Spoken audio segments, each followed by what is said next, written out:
But Richie Roger all over that one, coming around the corner, putting the handle on control, taking it to the cup on Sam Smith. It's Britt. Oh, I appreciate that move by Richie Roger there. Joker Green now going to work. Oh, there's Richie Roger on the other side of the ball, doing a little bit of everything. Give me your cookies. And here he is from the Schick 3x3 logo. Oh my Richie goodness. Roger to start this game. What a three-plays routine there. He is doing it all. Benji Freeman with the steal and the Mid-City Magic getting it done. Oh, Sam Smith, physical defense enough to force Benji Freeman off the line and keep the Rams cooking a little bit. Two ball, Sam Smith. Can't get it to go. Tonj with a good tip rebound. Oh, good hand, Josh Aitchison. Man, they are locked in defensively. Here's Roger with his left.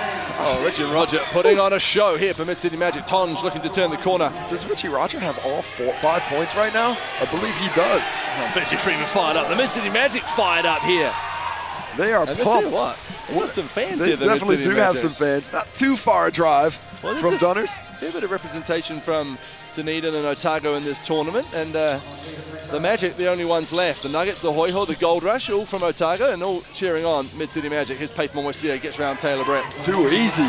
Britt's relocated. Yeah, he was looking for that quick two. Did he get it up? Ooh, I don't know about that. Foul on the floor is the call. So the Rams will go from the top. Taylor Britt spent the first 2 minutes on the bench, of course, and now that he's in the game, he has been one of their big guns. Joe Cook Green and himself provide a lot of offensive power and really do draw the defense's gravity. Well, Jewel Toolblack, of course. Taylor Britt, 3x3 and 5-a-side. And Sam Smith, 2 on the shot clock, has to get it up, falling away, he gets it to go. Nice shot with 1 second on the shot clock. Aggressive and well aware. Freeman, 2 ball, off the back iron. Roger almost coming down with the board, but Taylor Britt picks it up. And one thing you know about this Ram side, Casey, they won't panic being down early as Taylor Britt finishes a tough finish. There you see his skill set. He is such a tough dude. Momoisia to the hole again and one. Count it. Basket counts to the line. Goes Paith Momoisia. Sam Smith trying to say it was on the floor. We take a second look at it. He was well in his shooting motion by that point. Good call there by Hayden Pipe. 7-3, Mid-City Magic lead the Canterbury Rams.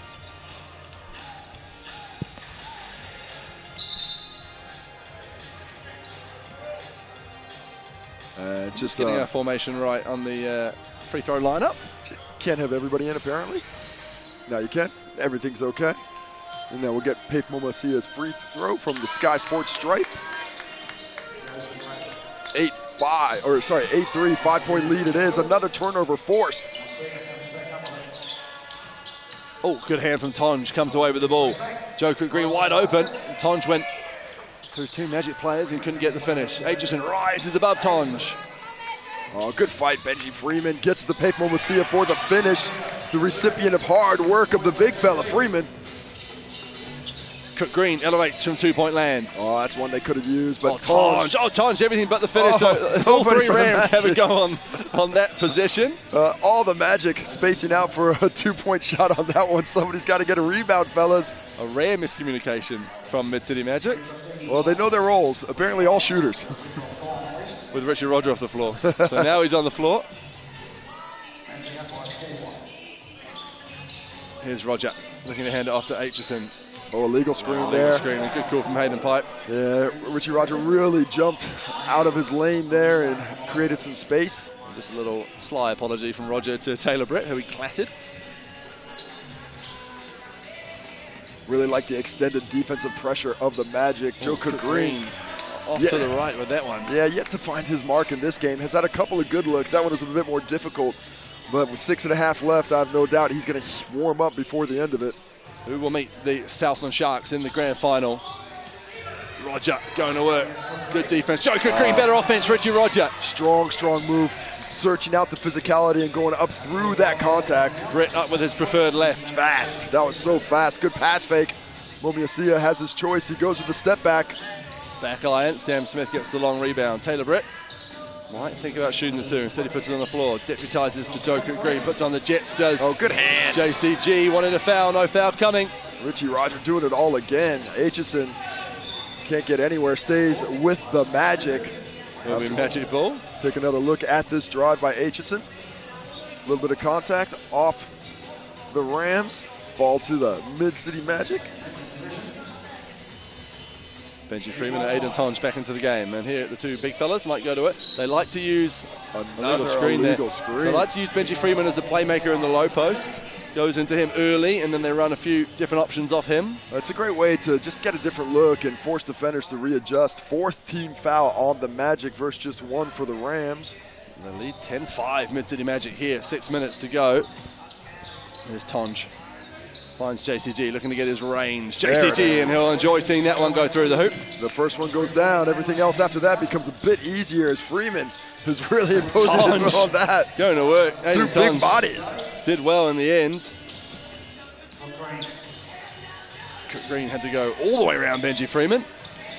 And there's the foul on the floor, a smart one. Although it is foul number 5 for the Magic. The Rams committed only one of their own. Yeah, just look two for that fouls to play a part later in the game. Just 2 fouls to give, or pardon me, just 1 foul to give the rest of the way. On that second one, it's going to be 2 free throws at least the rest of the way. And we've seen one semi-final decided by that already. And what a semi-final that was. The Sharks just getting up over the Saints. Alonzo Burton with 2 ice-cold free throws as Taylor Britt leaves his 2-ball a little off to the right.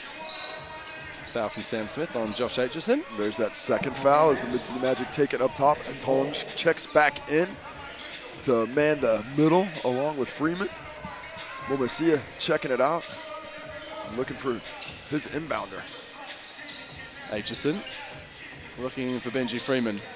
Turnaround jumper, 1 foot, woo, flicked up behind him, and it was pretty stuff from Leave Benji. a hand up, it's that pretty. I've got to look at it a couple of times. Britt.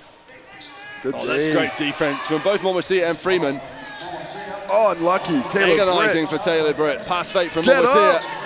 Or just lay it up, but either way, it's a point. Britt goes around Freeman with ease. Freeman chose to step out on that one, but good switch with Tonge taking away the 2-point shot opportunity. Mismatch here with Freeman. Oh, he looked to turn around, but good hand from T. Britt. Such an excellent defensive player. And again, he uses his speed to go around Freeman. Well, that's the last foul the Magic can burn on a play like that, and you know who's going to know that? Taylor Britt. And Richie Roger was upset about it. He's letting him know, hey, we need to save that, and now they can't. From now on, free throws it is. Taylor Britt and Joe Cook Green, who got the ability to blow by their defender. Just like that, Taylor Britt with a pretty looking layup with his left. Oh, good hustle there. Taylor Britt almost sneaks one away. 12-9. Richie Roger looking to make it 14-9. Momosia, second chance from 2-point land. Can't Look go. at Josh Aitchison and Britt Aitchison. fighting hard. Foul on the floor. Well, nice job by Josh Aitchison, realizing he's got a bit of a strength advantage down low. Taylor Britt fights for it as we see it again underneath, just grabs him up, doesn't let him get him up, get the shot up. Well done there by Britt.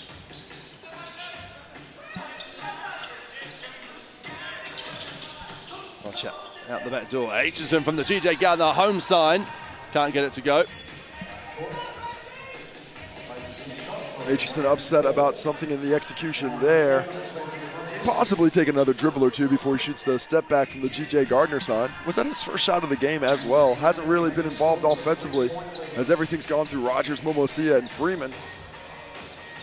Cook Green buys himself a little bit of space that Benji Freeman does well to close down. Roger with the board. Looks to hand it off to Benji. Here is Benji Freeman. Cook Green switches onto him. Looking to go straight through JCG and does just that, Benji Freeman. Oh, and the push on Benji Freeman. That's going to be 2 free throws. He's getting frustrated. It was a silly push. He points to the baseline, but that should be 2 free throws. Let's see here, he was frustrated. He didn't get a foul and just pushes Aiden Tonge out the way. Just a silly foul, and that's about Benji Freeman's 4th foul in a row of those 7. And only up 4 points. Tonge. Huge opportunities from the Sky Sports stripe here. Pretty rotation on that free throw from Aiden Tonge. Big man with a soft touch. He can make it a 2-point game from the Sky Sports stripe. That does just. Huge free throws there. We're right in a ball game now. Momosia going to work on Taylor Britt. Taylor Britt does really well. It almost gets it up only as far as Aitchison. Oh, not cleared as Taylor Britt had 2 hands on the ball. So it will be Rams ball from the top. Well, had that not happened, had he not had possession, I think the shot clock would have run out because the shot clock reset on that possession. So a good call there. Britt finds it over to Cook Green. They're going to go past Aitchison, knowing a foul is a good thing for the Rams. Somehow gets it back, Cook Green. What a fight. Taylor Britt might unleash from two-point land. Down it goes! Taylor Britt ties it up at 13 apiece. 3 minutes 15 to go, Case. Now it's all about execution and toughness. Look at this. I really like that the Rams have a lot of physicality to play with as Momasia can't get the roll. And they've saved their fouls, the Rams. And they can start to really be aggressive defensively from here on out because of it. Oh, Sam Smith, that is a tough finish. Oh, risky pass, but there's a foul from Joe Cook Green. I know it's a strategy of the Rams to save their fouls early, and smart. It's paying off dividends in the semifinal as they lead by 1. It's very smart at this point in the game. When they now, early in the game, Freeman took away a lot of those layups. Now they matter a little bit more. They don't have that opportunity to do so, but the Rams can do so in retaliation. Roger splitting the defense and handing off to Benji Freeman. Oh, good shot there. Good job getting control of the ball to tie it back up. Cook Green looking to go to work. Fast, nice finish, Joe Cook Green. Excellent recognition of the matchup and who was guarding him and how he could beat him. They're being smart, the Rams, targeting Benji Freeman with their 2 faster players, Britt and Joe Cook Green. Inside they go this time to Aiden Tonge, who himself has a weight mismatch. Good footwork from Aiden Tonge, everything but the finish. Great work by Pape Momasia defensively to get in there and force him off his line, make it a wee bit more difficult than an easy nice play movement there. from Mid-City Magic. They're really working well off that on-ball action, forcing the Rams into miscommunications defensively. Here they go again, Taylor Britt around Benji Freeman, 16-15. Taylor Britt loves that matchup. They'll get it as often as possible. 2 ball up from Richie, looking to use the bank, gets his own rebound. Drops it off to Benji Freeman, and just a cool, calm as you like finish from Benji. Ties it up again. Again, Britt, again to his left, again round Freeman, again 1 point for the Canterbury Rams. Momasia, too much space. Can't make him pay Freeman, this time. what a pass. Richie Roger for 2. Huge play. Freeman can't get it again. And the Rams get out of jail there, giving up 2 wide open 2s thanks to the defensive work, or the rebounding work of Benji Freeman. He goes right this time. Great hand. Forces the turnover. Benji Freeman had lost a few battles, but he wins that one. Timeout called to the Magic, and take another look at it. He doesn't go left this time. He goose steps to the right. And a really good, timely hand stuck into the pocket. Good game. 2 great games so far here in the men's competition at semi-final time. The Sharks just got over the Saints 18-17. And now the Magic and Rams, it's a 1 point game. The Varnish Canterbury 17-16. A minute 22 to go. The women's final is now set. The Porkai will take on the Kahu, which means we're going to have some more sister v sister action. Tessa Boagni up against Shavana Palmer. North Island v South Island in the women's final. We're going to have an all-South affair in the men's. Who will meet the Southland Sharks? Mid-City Magic from Dunedin or the Canterbury Rams? Josh Aitchison up with the right hand. Just can't get it to drop. Tonge good D with there. The rebound. Joe Cook Green really pushing that line on what is a foul, what is it, and I love to see it. Cook Green, a tenacious drive. Jump ball, Pace Momoisia. Brilliant defense. Man, he has really locked in on that end of the ball. Took that physical drive by Joe Cook Green and said, give me that cookie. I'm going to munch it down. Magic ball.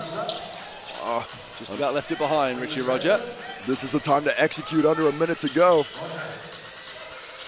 Up he goes with the right hand. Tough finish. Can't get it to stick. So Taylor Britt. And the Magic, no presence on the offensive glass. Haven't really gotten a lot done there Gets recently. the switch he wants, Taylor Britt, and just puts on those jets. How often have we seen that in the five-a-side game as well from Taylor Britt? Freeman, big 2 if it goes. They get a fortuitous rebound, the Magic. Oh, they're slowing down a little bit. They need to be definitive on their strategy. Just 4 seconds on the shot clock. 35 seconds to go. Looking to tie it up. Too strong from Josh Aitchison. It was online. It was online. A stop here desperately needed. Calls for the on-ball. Britt. Back. 2 ball. Leaves that short. Freeman gets the rebound. Roger to tie it up. Oh, didn't hit it. Josh Aitchison gets a look. It's going to be Aitchison to tie it up. Oh, no. Agonizing for Mid-City Magic. And that's going to be it. The foul there. 2 free throws for Tonge. as Josh Aitchison is beside himself with disappointment on the missed three, part two, from behind the arc, as would be Richie Roger. Two excellent looks to tie the ball game. Well, on two separate possessions, the Magic found themselves two nice looks and just couldn't get them to drop. You're not wrong about that. And Aiden Tonge, young Aiden Tonge, who made both his free throws earlier in the game.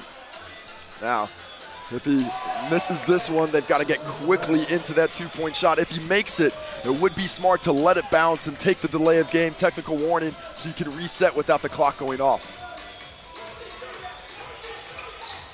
He misses it. Momosia to tie it up.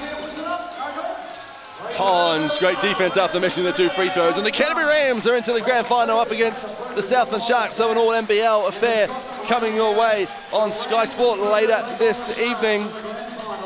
Wow. And the Canterbury Rams played their strategy to perfection. They conserved energy and fouls at the start of the game, and when they put their foot down, Mid-City Magic were fatigued and were in foul trouble. I loved how Taylor Britt was working the matchups. Every time he got that favorable matchup with Benji Freeman, he pulled him out and attacked him with whichever way he wanted to. Just really heads up play. The Magic played really well. They fought well. They built that early lead, but it really came down to using too many fouls early in the game, causing them to get those free throw attempts at the end.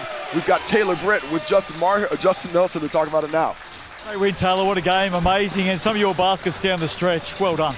Yeah, appreciate it. It's always fun playing those Dunedin boys. Grew up playing against them through age groups, so yeah, always a good game versus them. And it looked like you had a lot of confidence with the legs underneath you. You turned up the heat, got the speed going, and they just couldn't stop you. How are you feeling? Yeah, I don't know if we had the legs, but yeah, it started off a bit slow and found our rhythm towards the end of the game, which was good. And now we head down later tonight, the big one, taking on the Sharks. You would have had a sneaky look at them earlier on in their game against the Saints. What are your thoughts?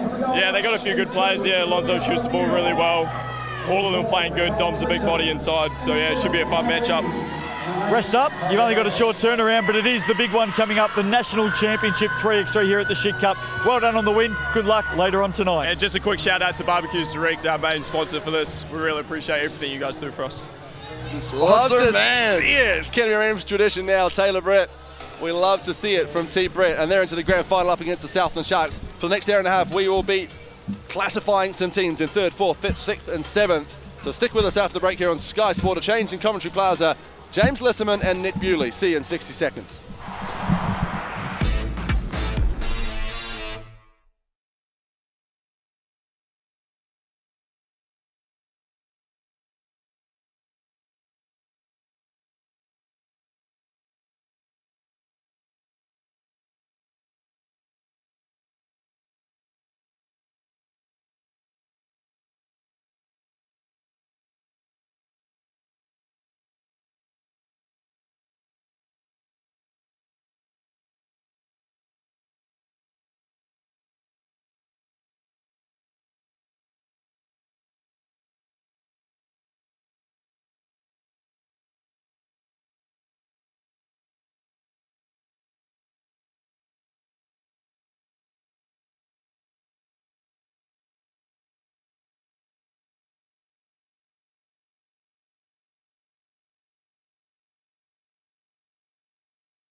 Welcome back to the Schick 3x3 Cup Finals action, day 4, the evening session.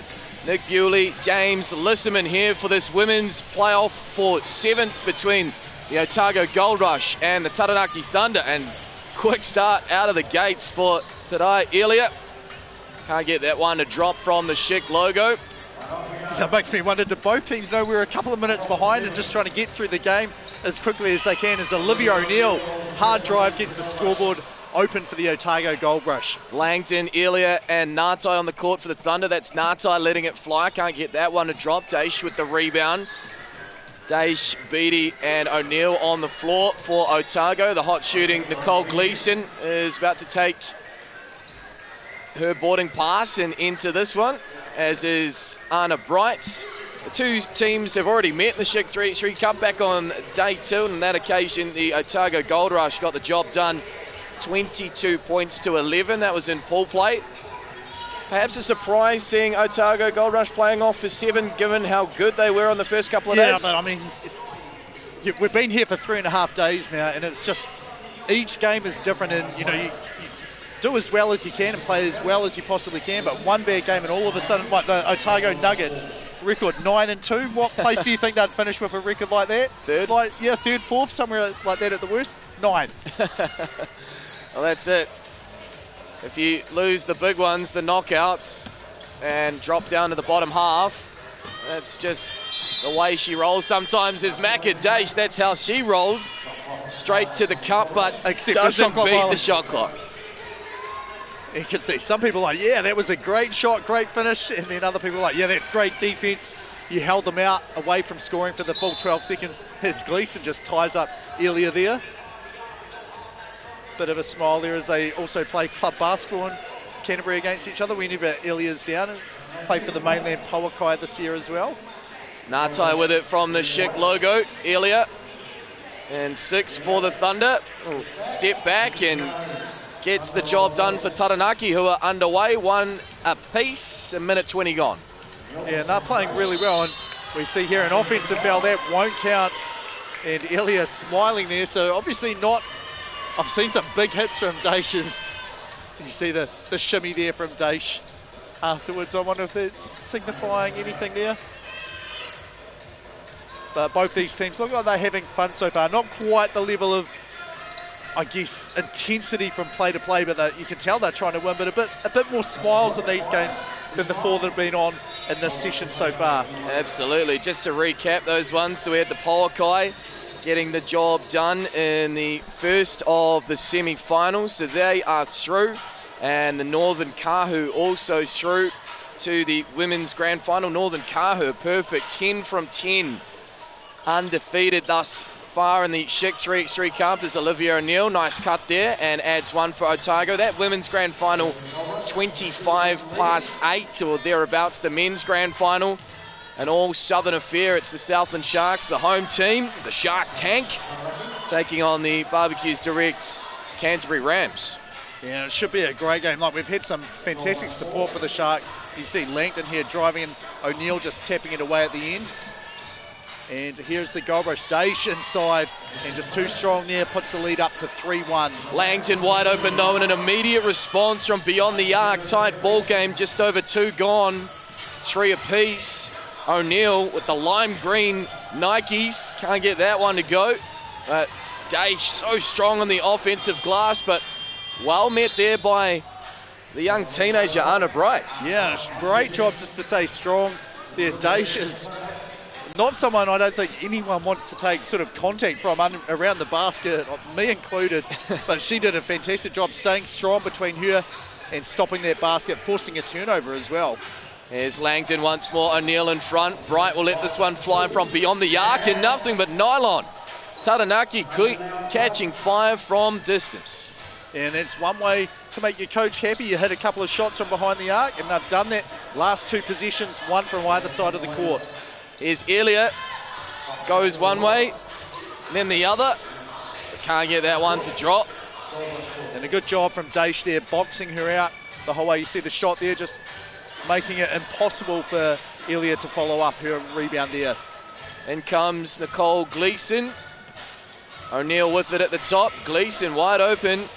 Got to find her there. Is the bank open? No, that one's wild, but Daish with the rebound and the flex. The flex, yeah, I'm too strong down there, and that's what Otago really did well the first couple of days, as Gleeson just steals the ball there from Ngatai as she drives into the lane. Elia with the support, leaves Gleeson open, kicks it out to O'Neill. Can't get that one to go. Long rebound, Ngatai. Thunder up by 1. Elia looking for the post-up. She just spaces out a little bit. And just a little slow with the passing there. They had really good spacing, and unfortunately for Taranaki, a shot clock violation. Well, that was just good defensive pressure there from Otago. A couple of tips. Daish with 1. Just stopped the pass there, and then good quick hands on that occasion from Tegan Ngatai. 9 on the shot clock for the Gold Rush. And they'll look, I wonder if they'll run their regular set here. They look like they're going to the same set play with Daesh down in the post. They cut Gleeson down through the lane, and Daesh ended up travelling. She did. Great Turned around to defensive look at effort, Eva Langton. Yeah, not as solid as Daesh, but I think her wingspan's bigger, so Daesh turned around to look at the hoop, and suddenly Langton's hand was up there, making it impossible to release the shot. Eva Langton, of course, played for the inaugural winners of the Iki Women's Basketball League 5-on-5, the Tokomanawa Queens. And great to see her in the 3x3 format at ILT Stadium, Southland, Invercargill, as O'Neill gets to work, tries to get to the cup. Fair bit of contact there as she goes crashing out of bounds. Yeah, that's and a good O'Neill will go to the Sky Sports stripe. Yeah, nice slide there. She went from basically from the edge of the keyhole all the way out, outside the sideline. And as you said, at the Sky Sport line here, the Sky Sport 2 line tonight, shooting one here. She does tie the game up at 5 points apiece. Approaching the 4-minute mark in this one. Nice cut from Tadai Elia and an easy finish with the layup. And Thunder back to a 1-point lead. Daesh with the immediate response. So both teams trading buckets in quick succession. Yeah, good fadeaway there from Daesh. It does pull her out of rebounding position, which is where she is so damaging to opposing teams. But if you're going to make all the jump shots like that, you might as well take them. Olivia O'Neill can't get it to go with the left. Back with Taranaki and Eva Langton. Bit of contact there on Tadai Elia. A lot of Canterbury links again in this one, even though we've got Otago and Taranaki. I know, yeah, well, Olivia O'Neill played one game for the Checkers Club. Nicole played the entire season for them. Tadai Elia has been down playing for Hallswell most of the time she's been down in Christchurch. So bit of North Canterbury as well.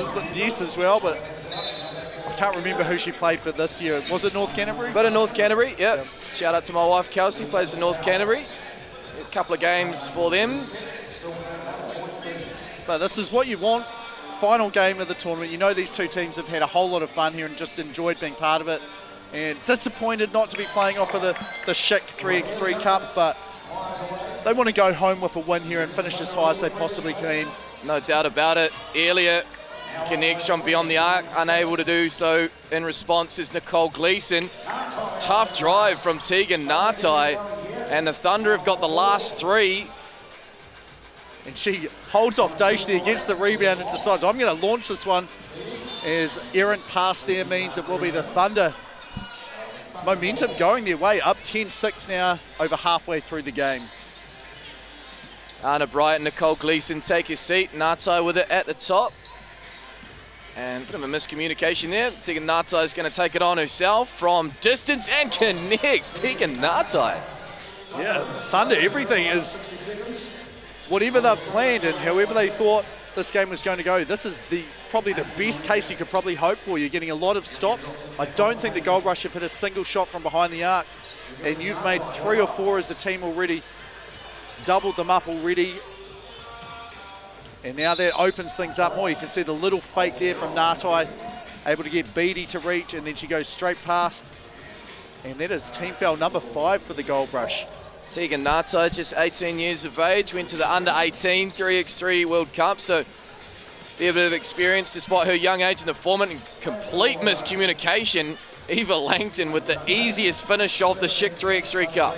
Yeah, you don't really see that very often, just someone wide open cutting to the lane from way outside the 2-point line, and Langton is feeling it, and for good reason, drills that one. 15-6 the score now. Taranaki are just 6 points away, first to 21 of course, or whoever's in front at the end of 10 minutes. Big time bucket though, Olivia O'Neill, the Gold Rush needed that one. Yeah, they need to get some stops and they need points as well. Down 7 now, and here's stop number 1 that they needed. O'Neill back with it. Can she add to her tally? Good defense from Anna Bright, and then the fashions a pass out. Doesn't get to Ngatai, but last touch from the Gold Rush, who will take a time out with 3:35 on the game clock. Let's not forget, as I mentioned earlier, the Gold Rush won this clash back on day 2, 22 points to 11, but James, this is how quickly things can change in 3x3. Yeah, we're looking like we're heading towards 11-22 the opposite direction at the moment. It's 15-8, about 2/3 of the way through it. And I mean, the thing that the Gold Rush need to get going is they need Nicole Gleeson to start taking some more twos and hopefully making them, because the Taranaki Thunder are very, very confident at the moment. I think all 4 of their players, I think, have hit a shot from behind the arc this game. Tegan Nagtai takes a seat for the Thunder, as does Makadaisha, the Gold Rush. As Tarai Elia cuts, but blocked by Nicole Gleeson. And she'll let it fly and then gets one back. Does Tarai Elia in the face of Nicole Gleeson. The two friends going at it. They are, and they know exactly what sort of game each other has. Elia likes to do most of her work near the basket. Gleeson, huge scoring output in the competition. Look at all the smiles there. Nicole saying, hey, don't talk to the referees there. It's a foul, and I'm shooting one from the Sky Sport line. Here comes Nicole Gleeson's attempt from the Sky Sport stripe. There's a bit of a hesitancy there. I don't know if I've ever seen a hesi on a free throw attempt, but first time for everything. I think she saw Elia starting to sneak in, but that's the stop that Otago needed. They get a score to follow it up, but Taranaki, the answer there, exactly what they needed to keep that scoreboard ticking over as they approach the race to 21. Tough finish from Anna Bright, but the bank is open for Hannah Beattie, and it's a 5-point ball game, 2:51 on the game clock. But a foul on the floor from Hannah Beattie. And Gold Rush up to 16 fouls to the next one. And the Taranaki Thunder will head for 2 shots at the Sky Sport foul line. Yeah, so you really have to get your chest in front on defense. Or I guess you can give up layups as well, is another way to avoid getting called for fouls. Bold tactic that one, as Gleeson hits it from the TAB, and then a wee bit of gamesmanship with Tarai Elia once more. Bright can't connect on that one. 4-point ball game. If they give up 3 layups, it'll put the Thunder on 20. As long as they hit 3 twos in a row, they'll be on 19. And they just need to hope for a stop. So the math would add up just about. 3-point ball game. Elia's hit the deck. Back on her feet now. Bright with it. 5 on the shot clock. Need to get something away. Does Anna Bright, 16-year-old from Opunaki. And that was last touch from the Gold Rush. Nicole Gleeson can't believe it, but it will go back to the Taranaki Thunder with 2 minutes and change to go. Yeah, it's looking like it's Taranaki's game to take here if they want it. All they need to do is get a few more stops, a few more makes, but it feels like the Gold Rush have started to do the things that have got them to the #1 seed in their pool and through to the top 8. Oh, great work.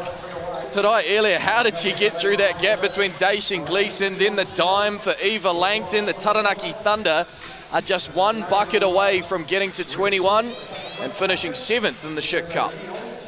And Pop O'Neill says, we need points. If we didn't need them before, we need them right now. 19-15. And there is a hold, so there's a chance for Taranaki to win it from the Sky Sport line now. Well, that is not the foul that Otago Gold Rush needed to give away there, given the wider circumstances. Being their 7th, 2 at the Sky Sport stripe from Tarai Elia. Hits the first. Well, did you see Nicole Gleeson was talking to her and saying, you want to miss these and keep the game going, don't you? You don't finish it off here. But Elia she does finish it off. And then what's that celebration? Too small or bye-bye? Yeah, too little, but I'm not sure how it goes in that regards. So, yeah, Taranaki, 7th place finishes. Great shooting outside game there for the entire team, I felt, and Elia was just a workhorse getting those steals. The last couple of plays, she deserved to get that win for the black and gold. Congratulations to the Taranaki Thunder, who finished 7th in the Women's Schick Cup. We'll take a short break here on Sky Sport. On the other side, it's the men's playoff for 7th, and the Manawatu 2 Jets taking on the Nelson Giants.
Welcome back to ILT Stadium, Southland Invercargill men's playoff for 7th action. It's the Nelson Giants and the Manawatu Jets as Tyler Marsh lets it fly early. Manawatu in their traditional green and white, of course. Nelson Giants in blue. Benson, Marsh and Dempster on court for them. Not their traditional blue though, is it? Just a sort of blue, we'd say. Fa'amausili, Cawthorn and Robertson on court for the Jets. Who probably had the hottest game of the Schick 3x3 Cup. You can still catch the back end of that on the Basketball New Zealand socials. That win over Franklin Bulls, they scored 9 twos inside, what was it, 5.5 minutes? It was, and you just, like, that's why I want to see the Jets again, just to see if they can do it again. It's not the easiest to do. It's a great block there. The Giants, they had some good games here when it mattered, but down in this 7th place game here, they had a pretty forgettable pool, especially day one, really just struggling to put the ball in the hoop. These two teams did play each other in pool play on day 2, and the Jets got the job done 21 points to 12, so the Giants looking to avenge that, and that's a good start from them through their youngster Nick Davidson, and now a turnover on the clear out. And Davidson go back-to-back from beyond the arc. Yes, he can. Yeah, and you know, this team here, well, actually both teams will have been told, we want to come out and play hard and finish as high as we possibly can, and give all the people that are watching the game in the stadium or at home a chance to cheer and be excited about how our team's performed. Ben Robertson with all 3 points for the Manawatu Jets. Nick Davidson with all 4 points for the Nelson Giants. Just play one-on-one between those two, but Riley Benjamin gets in on the act, and the Giants are going up in twos. And you just saw there Sam Dempster saying, no, I know you wanted a substitution there, Benjamin, but I'm the leader of the team. I'm taking the sub when I want it. Here's Cawthorn, nothing but nylon. Got ourselves a 2-point party as we wind down at the Schick 3x3 Cup Grand Final action at 5-9 between the Southland Sharks, the home team here in ILT Stadium, Southland and Invercargill, and the Barbecue Direct Canterbury Rams on the women's side. That's at 5-9, and the Mainland Polokai taking on the Northern Kahu. 176 games in total across 4 days here. Wall-to-wall action on Sky Sport as Salmon gets that one to fly. So the Jets have said, okay, remember guys how we just had that hot shooting game and most of our damage was from behind the arc? Yeah, let's try that again, shall we? Let's do that and see how quickly we can finish this game up 7-6 now. So we've had 6 successful shots from behind the arc. Ben Robertson with a rare 1 in this one. The Jets lead by 2. 3 minutes 40 gone. 2 minutes 40 in fact. Dempster gets his scoring going at the cup as Ben Robertson looks to respond. Short on that one. Rebound Davidson. Giants looking to tie or go ahead. Davison from deep. Front iron. I think it was just maybe half a step further than he thought he was. And that one just a bit short. James Cawthorn, though, his range probably goes past the out-of-bounds line at the top of the court there. So no worries wherever he decides to shoot it from. Davidson blows by Cawthorn on that occasion. Tied ball game, 8 apiece. Both sides playing with good intensity. Wanting to end their Schick Cup campaign with victory. That one's a little offline from Klein Salmon. His brother Nathaniel will feature in the game, the playoff for 3rd between the Wellington Saints and Mid-City Magic. Another 2 for the Giants. Yeah, no, so both teams looking to try to get shots up from the perimeter as much as they possibly can. And there is another one launched, and that one's just off to the right. The ball just bounces down to James Cawthorn in green. Pretty cool story too. The Nelson Giants 3x3 side, Nick Davidson, teenager, Nelson College, just last week was being coached by Sam Dempster. Yes. They're now teammates. 14 years, or thereabouts, the age difference between those two as Davidson takes a seat. And you can see there the call there. We're running set number 4. Well, it might have actually been there's 4 seconds on the on the shot clock. Sorry. Heads up play from Riley Benjamin. Bats it back into the shin of Tama Fa'amausili. So it'll stay with the Giants from the Schick logo. He's probably happy that it was his shin this time, as opposed to catching another Falcon.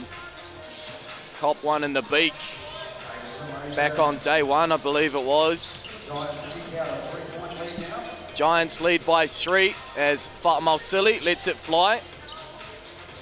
Last touched, I believe, from the Giants, although the 2 referees will chat it over. Let's take a look at the replay, and yeah, last touch from Dempster, so it'll stay with Manawatu. Should be restored to a full shot clock, but they play on as Fa'amausili.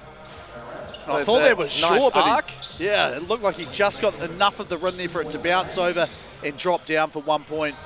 Tyler Marsh, though, responds from deep, and the Giants getting it done from distance. 13-9 now the score, approaching the midway point. Yeah, and the Giants, I think, whenever they shoot well, you feel like they play really well.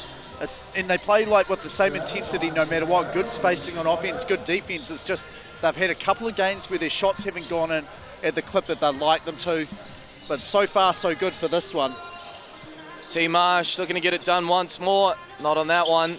Long rebound, Robertson.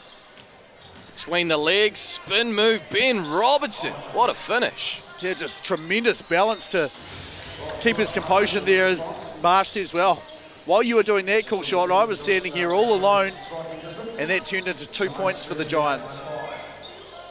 5-point ball game. Benjamin looking to make it 7. Front iron on that 2-point attempt. And the right idea, but not quite the execution between Salmon and Fa'amausili to go back to the Giants. 15 points to 10, first to 21, of course, in 3x3 basketball, or whoever leads at the end of 10 minutes. Fa'amausili will let it fly. Big rainbow shot. Fade away from the right corner. Now with Davidson behind the back to his college coach, Sam Dempster.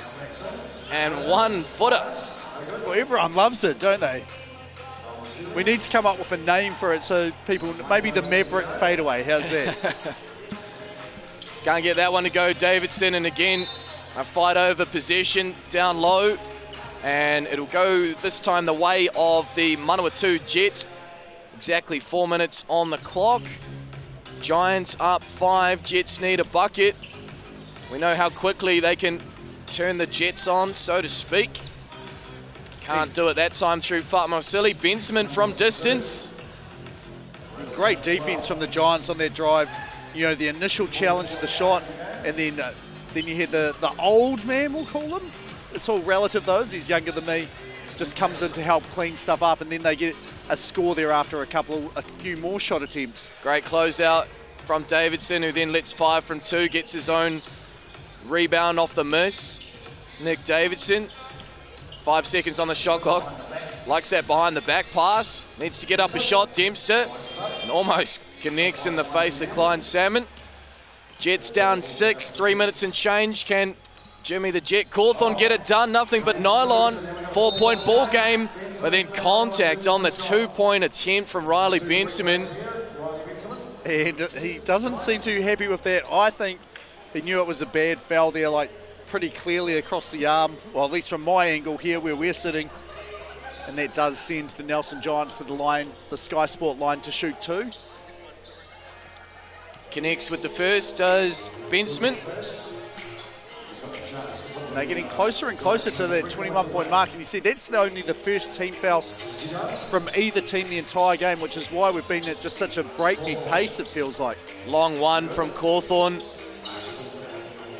Offline, back with Marsh, front iron. So the Jets just hanging in here. It can change very quickly, 3x3, as Klein Salmon follows in his miss. And last touched by the Manawatu Jets. It'll be Giants ball from the top.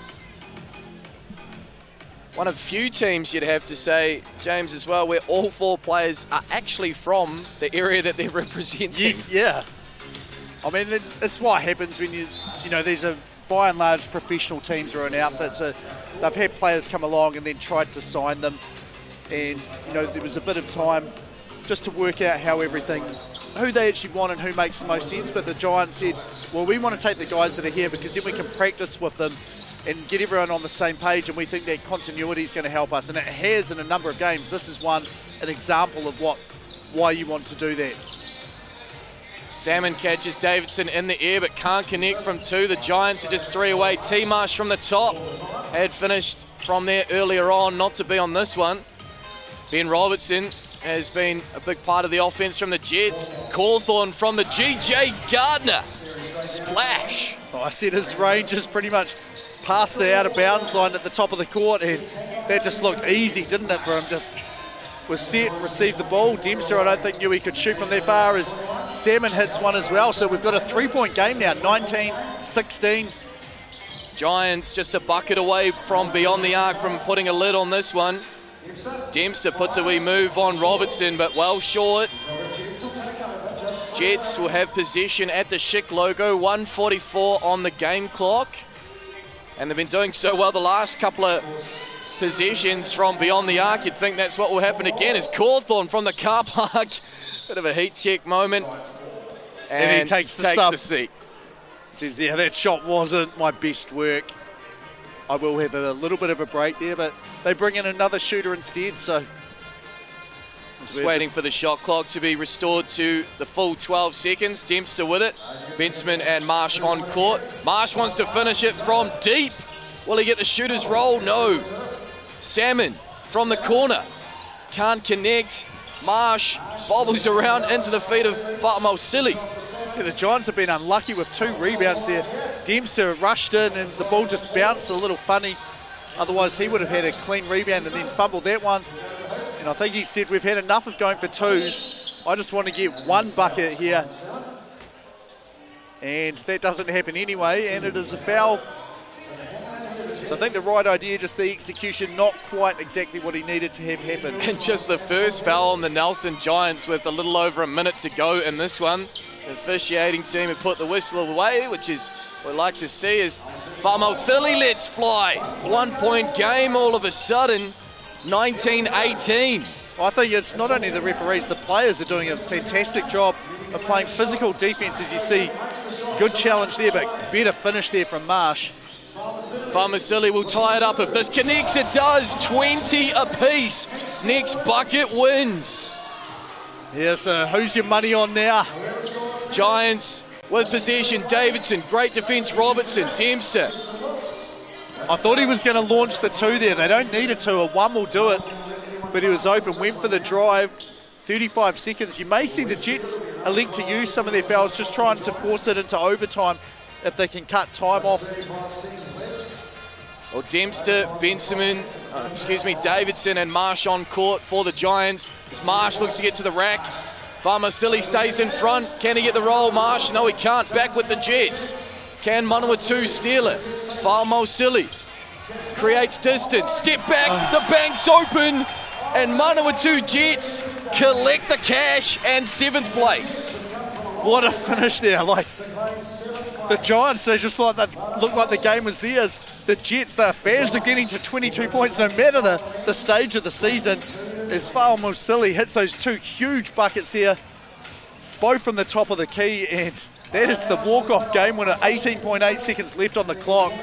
What a comeback there from the Jets. Well, not for the first time we've seen the Jets win a game with a wild banked 2 from beyond the arc.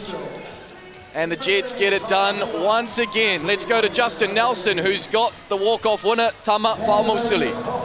Thanks, Nick. Well, that was a bit of fun. Yeah, no, it was a bit of a shootout. Just always fun at the end of a tournament, so yeah, no, it was good fun. 7th place finish for the Jets, and I just love the fact that the Giants and the Jets really went at it hard then. Yeah, no, we did. We met up in pool play, and you know, I think we closed them out in about 5 minutes, so it was good to see they came back and, you know, wanted to get us back for that loss. So yeah, no, it was good, real good. I know Jets coach Natu Taufale's been watching eagerly on from a distance and enjoying it all. Looked like the Jets boys had a lot of fun here. Yeah, no, for sure. It was good to get away with the bunch, with the lads, and yeah, no, just have a bit of fun. And I think you're all impressed us. When you guys start hitting those shots, look out. yeah, no, when we get hot, we're pretty good. So, you know, everyone can have their day, and you know, we're just having to have ours just at the end. So, yeah. Well done, 7th place. Congratulations. Go and rest up and take it easy for a while. Yeah, no, I will, I think. Cheers, Justin. Cheers, Tama. Take a short break here on Sky Sport. On the other side, it's the women's playoff for 5th, the Tokomanawa Queens and the Southern Hoiho.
Welcome back to ILT Stadium, Southland and Invercargill. Sky Sports coverage of the Schick 3x3 Cup. It's the playoff for 5th on the women's side.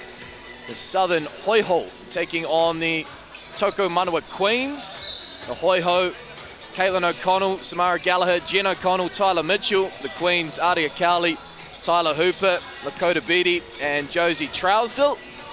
And an early rebound for Trousdale, and back with the Queens, the Hoiho in the dark blue, and good work there from, that's Caitlin O'Connell, has it from the top and looks to go coast to coast and gets the early bucket for the Hoiho. Yeah, good job to use your right inside hand there to finish, just to negate the shot blocking ability of Josie Trousdale, who was tracking her from behind, and as Trousdale gets a putback follow there for the Tokomanawa Queens. A kick out from O'Connell to Tyler Mitchell from the corner, short on that one. Then Tyler Hooper follows in her 2 and finishes at the cup. So the Queens, they were down by 1, they now lead by 1.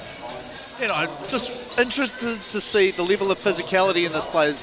The last two games to each of these teams were just a battle with whatever their opponent was, and how much have they got left in the tank here as they fight for 5th place. Great shot there from the youngster Aria Cowley from beyond the arc. Queens lead by 3 early. These two teams did meet in pool play on day 2, and would you believe it, they went to overtime. Couldn't be separated after 10 minutes as O'Connell gets that one to roll, and it was the Queens who ultimately prevailed 18 points to 16. Well, so far it looks like a pretty even matchup again. 4-2 the Queens after that last 2-point bucket. Mitchell, she was left open and on the ground there, won't be going to the Sky Sport line to shoot. As we see, just followed up easily there, Josie Trousdale, like, oh, I'm just going to tie you up then. 4 points to 2, the Queens lead. The Hoiho have it with full 12 seconds on the shot clock as Tyler Mitchell, that's that one fly, and tied ball game. Mitchell's perimeter shooting has been impressive this far, this Schick 3x3 Cup. Yes, and she's so quick to release the ball as well. This is probably the other one, is Cowley. I remember that last time they were playing, they kept trying to match her up offensively against Jen O'Connell, who has not looked like she's enjoyed guarding players on the perimeter too much. It's, you know, most of her, I guess, normal defensive stuff would be around the hoop. She's certainly been a presence for the Southern Hoiho, the former Southern Steel Gold Shoots. And she could be a handy pickup. And so Iki, perhaps next year, the Women's 5-on-5 League, certainly got the size. And I'm really impressed by her awareness to transition quickly from that rebound, kick it out, get that clear out to one of the shooters down low, as there's an example of that. O'Connell finding one of her shooters. Yeah, well, the Samara things that she Gallagher has can't is get that one to go. the like body control and speed. She's so fast for someone her height and strong, and she's got just really good sense about where to move to try and get in position, either to stop other people getting rebounds or to get them herself. So I think if she can add just a couple of finishes around the rim, would just, you know, expand her game so much. But she's been impressive with what she's been able to achieve, and a key part of the success for this Hoiho team. Tyler Mitchell once more, and then the steal from O'Connell as she goes out of bounds. Recovery from Mitchell, and that one is a bit offline. I think they thought we had 3 opportunities to score there, but kept realising, actually, no, we haven't cleared the ball yet. How about, no, we still haven't. Okay, this time we have, though, and just a little bit off to the left there for Mitchell on her shot. Plenty to come on finals night of the Schick 3x3 Cup. For those wondering, 5 to 9, the men's grand final between the Southland Sharks and the Canterbury Rams. The women's final is just before 8:30, and the mainland Pokai will be taking on the Northern Kahu. That shot there will not count. There was a 3-second call, but I think that one was the backing down to the basket. I don't think anyone from the Hoiho was inside the key for more than 3 seconds, as Trousdale fakes the handoff straight to the rim, makes it and gets fouled and hits the ground afterwards, but does get helped up afterwards. And then a starfish over there on outer court. And she'll head to the Sky Sports stripe, shooting 1, looking to make it a 4-point ball game for the Queens, just over the 3-minute mark in this one. Josie Trousdale has impressed both offensively and defensively. Would have to be right up there leading the blocks is Caitlin O'Connell. Buries a 2-point attempt, and we have a 1-point ball game. Yeah, it was O'Connell to O'Connell. Like you said, one of the things you love that Jen does is just rebound and so quick with the outlet pass. And that was like a perfect example there, and it was worth 2 points. Trousdale looking to get to work down low on O'Connell. No basket. The foul is on the floor. Third on the Southern Hoiho. You can see there the signal from the referee was just holding the shoulder. That's exactly what happened. And just the difference with the shooting fouls in 3x3 compared to 5-on-5 basketball. If the ball doesn't have upward motion towards the rim, it is not a shooting foul in 3x3, whereas 5-on-5 you just have to have gathered the ball before you go into your shooting motion. Gallagher follows in her miss, fashions a pass to Caitlin O'Connell, and then Gallagher lets it fly from beyond the arc. And a tough decision ahead here for the officiating team. I believe it was last touched by the Hoiho. No, it was actually last touched by the Queens, so it'll stay with the Hoiho, and 5 seconds on the shot clock. Tyler Mitchell needs to get a shot up. Tyler on Tyler, and that one didn't beat the shot clock there, so that bucket won't count. Remains a 2-point ball game in favour of the Queens. Yeah, it was a great finish that time from O'Connell, and the pass led her perfectly to the rim, just half a second too late, and you've got to be so aware of the shot clock and get into your shots quickly. As Hooper says, how's this for quick? The Queens up 10-6 now after that 2-point bucket. One of the great names for a basketballer, Tyler Hooper. The Hoiho are down 3 and make that down 5. The Queens from beyond the arc have caught 5. And a steal there. Trousdale just seemed frozen for a moment. Looked like she was surprised when the ball came to her. And this is not someone we've said very much, but she can knock down, shoot it. Lakota Beattie just left wide open behind the arc there. One of the easiest shots she's had all tournament. All of a sudden, it's a 7-point ball game. Trousdale wants to get in on the action from beyond the arc for the Tokomanawa Queens. Short on that one. Back with Caitlin O'Connell and the Hoiho. I could see that coming yesterday as Josie Trousdale swats that one out of bounds. Yeah, she was just measuring it the whole way through. Remember the first finish that O'Connell had? That's where she got her shoulders right in front and leaned forward to finish it. That one, not quite the space, and Stockhill just sends that one out of bounds. 5 seconds on the shot clock. Tyler Mitchell needs to get a shot away. She does. Short on that one. Hooper will let it go out of bounds on the baseline and back to the Schick logo. With 5 minutes and change, the Queens lead 14-7, and Just 7 points away from wrapping this one up and finishing 5th in the Schick Cup. Yeah, smart play just to let it go out of bounds so you get the full 12 seconds on the clock to set up one of your set plays there off the inbound, off the check ball. Strong rebound from Jen O'Connell. Gallagher halfway down on her 2 attempt. Jen O'Connell with the intercept but can't get the pass back over her shoulder. Tried her utmost, but as we watch the replay there, ended up going back towards the advertising area. I think she was so worried about knocking over the signs or falling into the crowd of people there that the pass wasn't, well, I guess the save wasn't exactly where she wanted it to go. It's Hooper, the little fake, can't get the bucket to drop. O'Connell's open for 2. And connects. The Hoiho take it to a 5-point ball game. 14-9. Hooper with it, but an ISO ball, crossover, spin. Mitchell puts the clamps on though, and great work, but I think Trousdale got the shot off there eventually, hit the rim, gets her own rebound. Yeah, smart play there from Trousdale, just to know there was hardly any time to throw it up, see what will happen, and then follow it up with the offensive rebound as Mitchell just gets cleared down to the ground there, and Adia Cowley an easy pop-back finish there after the initial miss.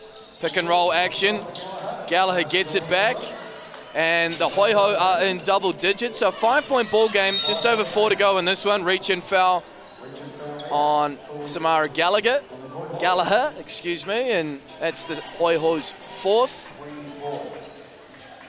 Yeah, so things are going the Queen's way. By and large, the Hoiho not fighting whatsoever, but the Queens keeping up that shooting ability from outside, and then Trousdale just making life difficult at the rim. Cowley from the TAB. Good close out there from Jen O'Connell. So back with the Hoiho, who just, as they have done the duration of this tournament, just don't go away.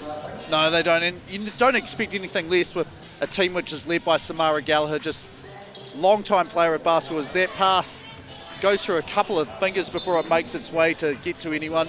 Good honesty there from Tyler Hooper. She said, that was last touch from me. Hoiho, you can have it back, but just 5 seconds on the shot clock as Caitlin O'Connell and Adia Cowley take a seat. Trying to get Mitchell free, lets it fly, can't connect. Again, O'Connell throwing her body everywhere. Yeah, she has played so hard as Trousdale gets another block, this time against Mitchell. Just getting extra possessions for her team, and you love to see that. Like, that's, you know, you can't teach that to people. Like, everyone says, yes, hustle's important. It's, you know, you want to go for loose balls and things like that. It's another thing completely to see people actually do it time and time again. And that's what's impressed me so much about Jen O'Connell in this tournament. Trousdale gets it back eventually. I think it's come off her own foot, though, as she looked to put a move on Caitlin O'Connell, and it will go back to the Hoiho. 3 minutes and change to go in this one. The playoff for 5th. And the 2 O'Connells on court with Tyler Mitchell. And Mitchell wide open from beyond the arc. Jen O'Connell gets the rebound and contact on the way up. Jen O'Connell will head to the Sky Sports stripe. Yeah, it's just foul's not really an issue for either team at the moment. And after I said, like, if she could get a few finishing moves, that would help her. And then she's sort of started displaying some of those there. Smart decision just to get the ball and quickly go up then. Gets her own rebound off the miss from the Sky Sports stripe is Jen O'Connell. Caitlin O'Connell now from distance, offline. Rebound Hooper, but it's her pockets picked from Gallagher, who finishes at the rack, and 4-point ball game. Lakota Beatty can't get that one, gets her own rebound. Hooper lets fly and connects. Back out to 6, the Tukumanawa Queens. Yeah, great awareness there from Beatty to chase in and then just make that one quick pass. Cowley, the back cut. As you can see, O'Connell so worried about her shooting twos. Left the rim wide open, 18-11 the score now. And finish with the left as well as Caitlin O'Connell just shoves Tyler Hooper out of the way. Serious contact at the rack between Caitlin O'Connell and Tyler Hooper. And a foul called in the shooting motion. Let's take a look at the replay of this one. I think that should be a foul on Hooper there. It is. O'Connell's to the line. It's a foul like she just kept coming and coming and coming the whole time. O'Connell just couldn't get rid of her until the very end of the play. Oh, great rebound. Gallagher, O'Connell with the follow.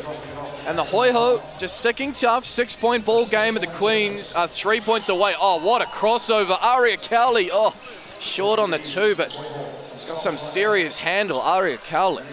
Yeah, she is so good as O'Connell drains the 2. So this is about where we were with the Jets and Giants. Hoi Hoi only down 4 now, 18-14, inside 2 minutes to go. They need to keep the tempo up. And a timeout for Tokomanawa Queens. Yeah, so the key things here, what do you think? Josie Trousdale, she's the one that signalled for the timeout, and she's yelling, saying to the teammates, get in here, we need to talk about things now. Well, I think if they can get the switch going and bring Jen O'Connell forward out towards the perimeter, get a switch with the likes of Tyler Hooper or Aria Cowley, who've just got that lovely handle, can dribble with both, and then get to the rack. Jen O'Connell, when she's down low, is just dominating. She's got that height advantage. Yes, Josie Trousdale is a huge factor, but they need to get her out of her comfort zone. And, I mean, the Queens have done pretty well thus far. They still lead this game by 4, but I feel like that message will just be reinforced. Yeah, I think you're right there. And after your idea about getting this isolations on O'Connell, she goes to the seat. So good idea, but just maybe not for this point in time. Nice play drawn up. Cowley connects on the 2, and the Queens are 1 away. Aria Cowley. Tyler Mitchell. She's the focal point in terms of perimeter shooting. Gallagher can shoot from beyond the arc as well. Follows up her own board. Gets it in, but the Queens are just 1 away. Will it be Trousdale? Can't get that one to go. Follows in her own rebound as Josie Trousdale. Can't get that one to go, but another offensive rebound. She had it like Cowley, a great job to screen for her, and almost surprised as Cowley, not Cowley. Yeah, no, it is Cowley. Cowley hits the game winner there. And Tokomanawa Queens, 5th place for them as they knock off the Southern Hoi Hoi 21 points to 15. So the Queens, they beat the Hoi Hoi in overtime and pool play, and they get the job done in the 5th playoff. As we take a look at the replay of this one, another beautiful crossover. Aria Cowley and the little floater to get the job done. But what an effort from the Southern Hoi Hoi, finishing in 6th position. The Tokomanawa Queens finishing 5th. And we're just waiting to see if I think it's a double. It might be a double. Oh, we're going to get the Twin Towers by the looks of things. Kat Jones has Jen O'Connell from the Hoi Hoi and Josie Trousdale alongside. Hey guys, I'll let you catch your breath for a minute. What a hard-fought battle. Josie, good win for you guys to take that one away. And Jen, equally for you, a really tough game. How are you feeling after this? I'll put it to you first, Josie. We know these guys are a battle from playing them earlier, so yeah, it was tough, but last 10 minutes, so left it all out there. It was fun. And what about you, Jen? Have you enjoyed your time at 3x3? Yeah, absolutely loved it. I think, yeah, speak for everyone on the side, like the legs are wrecked, the body's wrecked, but yeah, heck of a last game. Stoked for these guys, yeah. And I've got to say, I've seen some great commitment from both of you guys, putting your bodies on the line, diving on the floor, and I can see some bruises and bumps. But my question to you is, would you come back again next year? Oh, definitely, yeah. Great tournament, really well run, heaps of fun. Yeah, oh, absolutely love to, yeah, 100%. And last question, quick player poll. So I'll go to you first, Josie. Crocs or slides? Slides. Crocs or slides? Crocs, all day, every day. Everyone knows that. Okay, cool. Yeah. Great. Thanks, guys. Well done. Thank you. Yeah, I'm Team Crocs too. I'm Team Slides. So I wonder if it's anything to do with when you started playing basketball and getting into it. Oh, Crocs, it's just a fashion statement. Everyone should know that by now. We've got to take a short break here on Sky Sport because on the other side, we've already got the Phi and the Tuatara warming up, and they're playing off for 5th position.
Welcome back to ILT Stadium, Southland, Invercargill on your Saturday night. It's finals night in the Schick 3x3 Cup.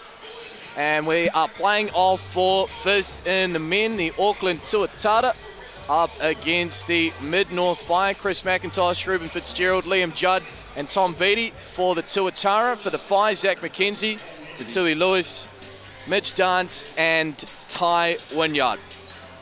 We're ready to go.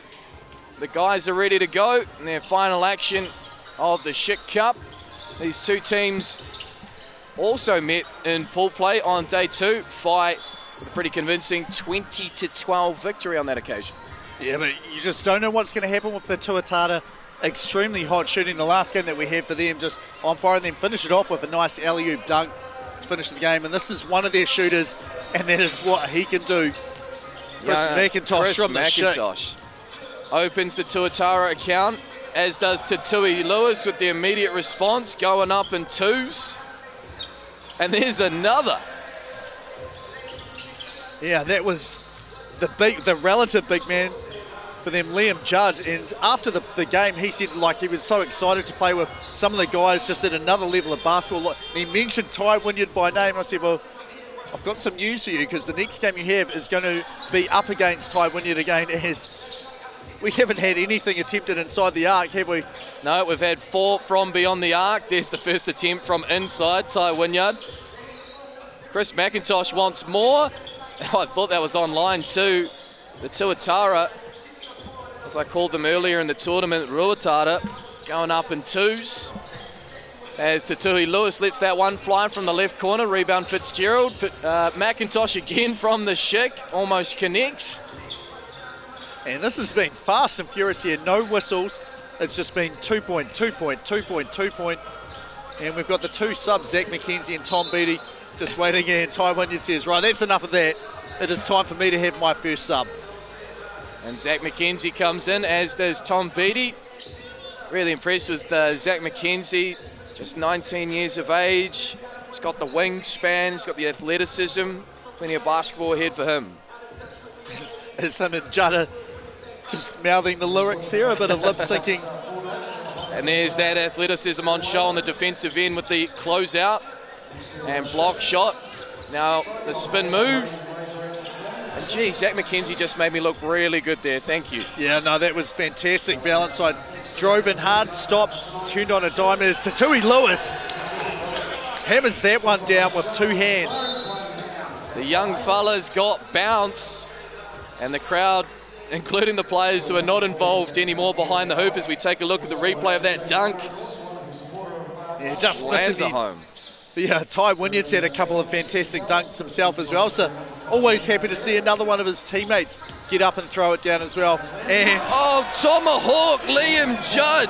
How do you like them apples? He just turned the corner there against McKenzie and up high with one hand. Like, I think the ball was above the square there. Like, that was some serious hops and hang time. So we've gone from the traditional 3-point contest, a 2-point contest, to a dunk contest. This one's entertaining as we play off for 5th. Dance can't connect on that one. In fact, it was McIntosh back with the fire now. And Ty Wynyard looking to put the moves on Liam Judd. And he says, Liam, what you can do, I can do better. And Judd says, how about 2 points? Just a little bit off. Does get the rebound though. And then finds the smallest man inside who says, I'm going back out to my home, which is here at the Schick logo. Can't connect on that one. Chris McIntosh back with Mitch Dance coming up to the 3-minute mark. Fast start to this one. 7 points to 6. The Fire lead, and now a tied ball game. Up and under from Mitch Dance. It's 7 apiece. Yeah, he's so strong, isn't he? He gets near the rim, and great hands from McKenzie there. Steal ball over to Dance. Can't quite make the shot though. Beattie has it. Alley-oop. Oh, it was just a little offline the pass, so Liam Judd had to adjust. That would have been I don't know. I feel like I would have said that would have been the biggest alley-oop by far, but you can't say that. Like, he had a game-winning alley-oop on the other court that we saw just a couple of hours ago. His Wynyard.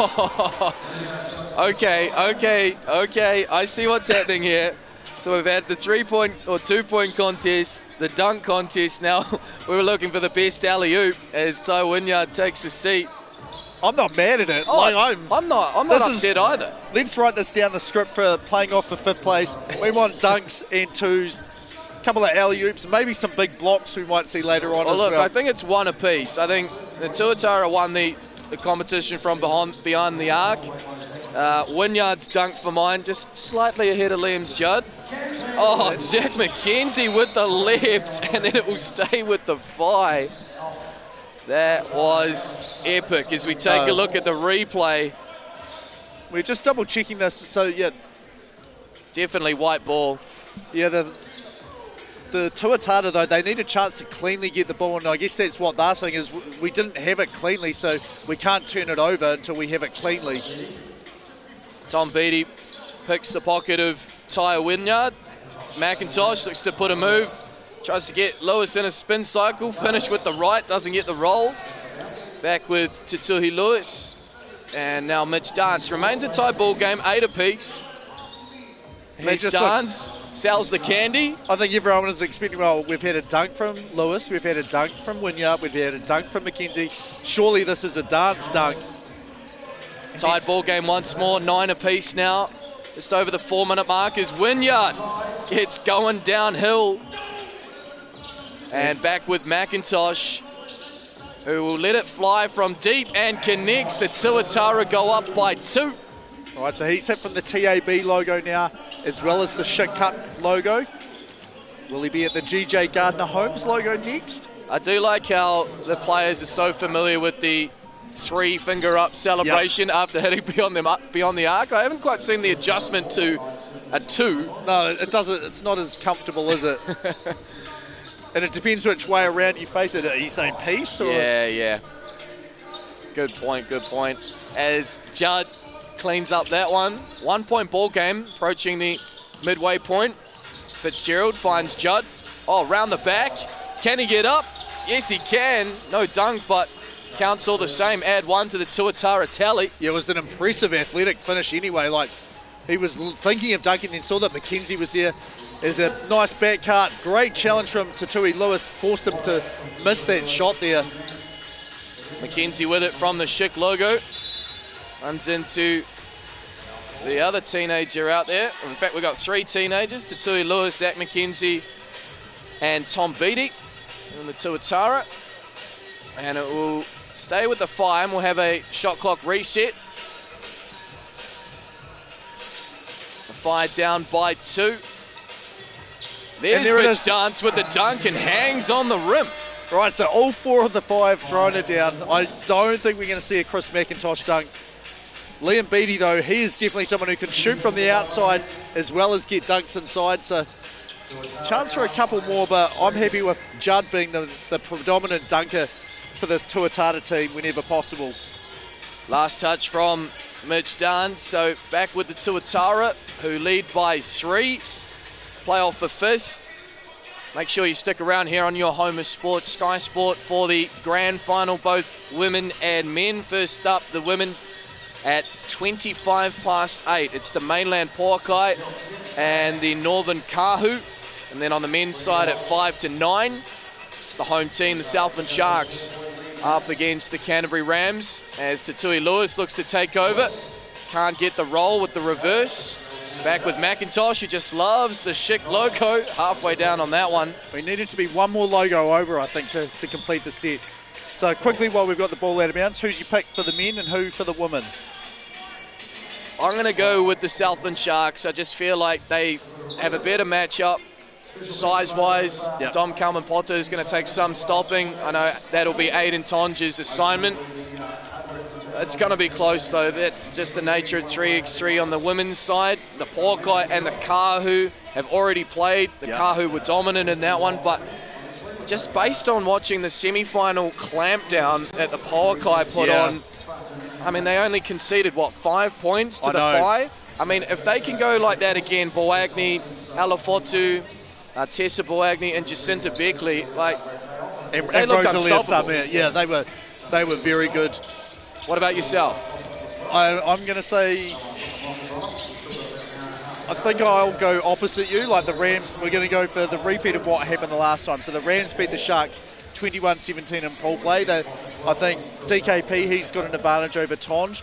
Then I think the other three guards probably slightly in Canterbury's favour just with their ability. As we see a nice drive there from the Tuatara, and they're up by 5 points now.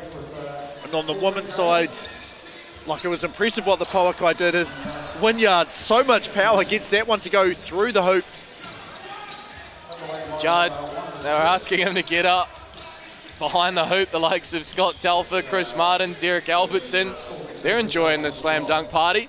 As Lewis lets fly from beyond the arc, follows it in, wide open in the right corner. Can't get that one to go, but the hustle from the youngster Tatui Lewis almost joined us here in the Sky commentary position. Well, I know you talked about we should have a dunk contest and maybe a two-point shooting contest.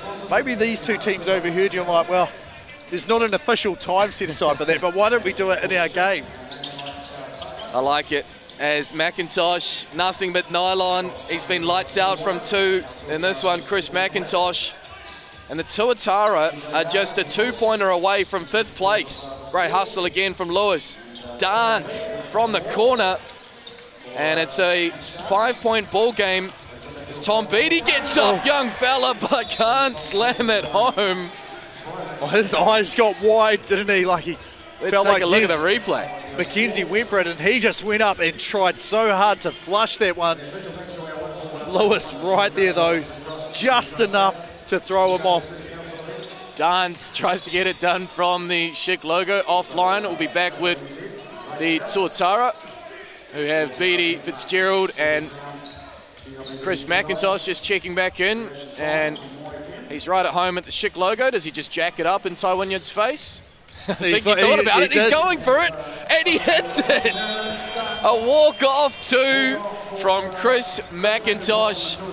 An exclamation point on this one, and a wry smile from the man from the Hibiscus Coast. 21-14. The Tuatara finish in 5th, the Phi in 6th. And we talked about it pre-game. The perimeter shooting of the Tuatara, exceptional. It is, and I mean, I didn't think he was going to shoot it. Like, I thought the initial catch that would have been, and he kind of faked it and looked like he was going to say, oh, no, I can't. And then he must have thought, hang on a second, I'm a shooter, and I love shooting from here. I've hit it in Wynyard's face before. Why don't I do another one and do it for the walk-off game winner? And I think we're going to hear from multiple of the Tuatara very shortly. Poor old Chris McIntosh and Tom Beattie saying, Casey Frank saying, no, I can only fit room for 2. I'm big enough. Let's go to Casey now. He's got Reuben Fitzgerald and Liam Judd. Well, here, after a fantastically highlight-filled performance, we're playing off for that 3rd place game. A long week of basketball. How's it feel to finally come to the end of it, Reuben? Yeah, it's pretty good. I mean, all the boys are quite tired now. We're a little bit sick of Invercargill and eating just off the barter card. So, yeah, I think, it's time to go home. But we've had a good time. That's good. That's good. That's some highlight film. Tell me what was going through the mind of some of those dunks that are going up there, Lim. Looked like a lot of fun between the two teams. Just try not to get blocked by Ty. Honestly, just avoid him. But just put on a little bit of a show in the week with a high, So have a bit of fun. And then looking at the full week, you're coming to this game. How's it feel in this last one? You're not playing for first anymore. You guys had a good run. You're all in these playoffs in the last. What are you doing to dig deep and find the energy to give that much to this last game? Yeah, I mean, I think we just wanted to represent the Tuatara as best we could. It's always tough when you're not playing for first place, but we just sort of, wanted to respect our organisation paying for us to be down here and just go hard because of that and do the best we can. Yeah. It was excellent hard play. And yourself, Liam, you're a guy who's been off the scene the last couple of years with COVID after coming out of Rangitoto High School. You're coming out here showing a lot of athleticism. How are you finding 3x3 game? Is that an area you would like to pursue? Bro, it's fun. It's tiring, but it's quicker than 5-on-5. There's a lot more ball in your hands, so it's something I like to keep playing with. It's on. It's good fun. Tiring with helps like that. You guys don't look very tired. I appreciate the time, boys. It was a great show to put on. The fans loved it, and so did I. Thanks for your help. Perfect. Cheers, man. Cheers, Casey. Thanks to Reuben and Liam for their time post-game.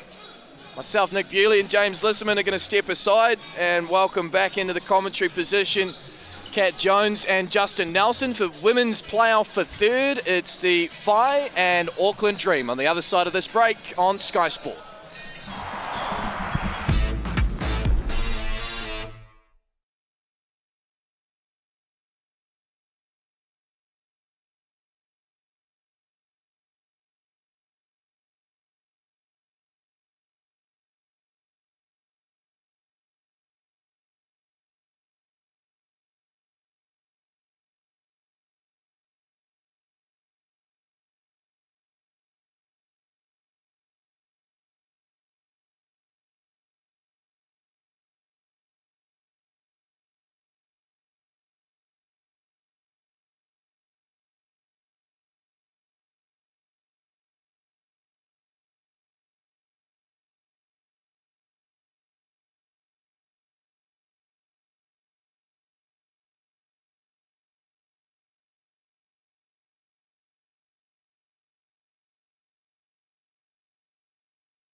Welcome back to ILT Stadium, Southland. Great to have you with us. We are closing in on the big ones. We've got our playoff for third position, the Rose Gold, as many people like to call it, the Fi and the Dream coming up in the women's competition. Playoff for third, not too far away. Justin Nelson and Kat Jones with you. And hey, look at this. We've been looked after here. Very spoiled. Look at these. By our friends from Schick. How can we get, there we go. Get the angle right. There we go. Looked after. Thank you to Schick. Of course, fantastic partners of the Schick Cup. And always handing over some gear for us. I love that. Well, we are getting ever so close to crowning a national champion, Kat. That's going to come up a little bit later on. There is the silverware right there for the men and the women. And what we do know is the Puakai will be going into battle with the Kahu in the not too distant future to claim one of those trophies. Yeah, it's exciting times. Kahu defeating the Dream and the Puakai defeating the Fi. So these two teams have still got a lot to play for. Third place, as we look at the teams just warming up on court now. Ezra McGoldrick.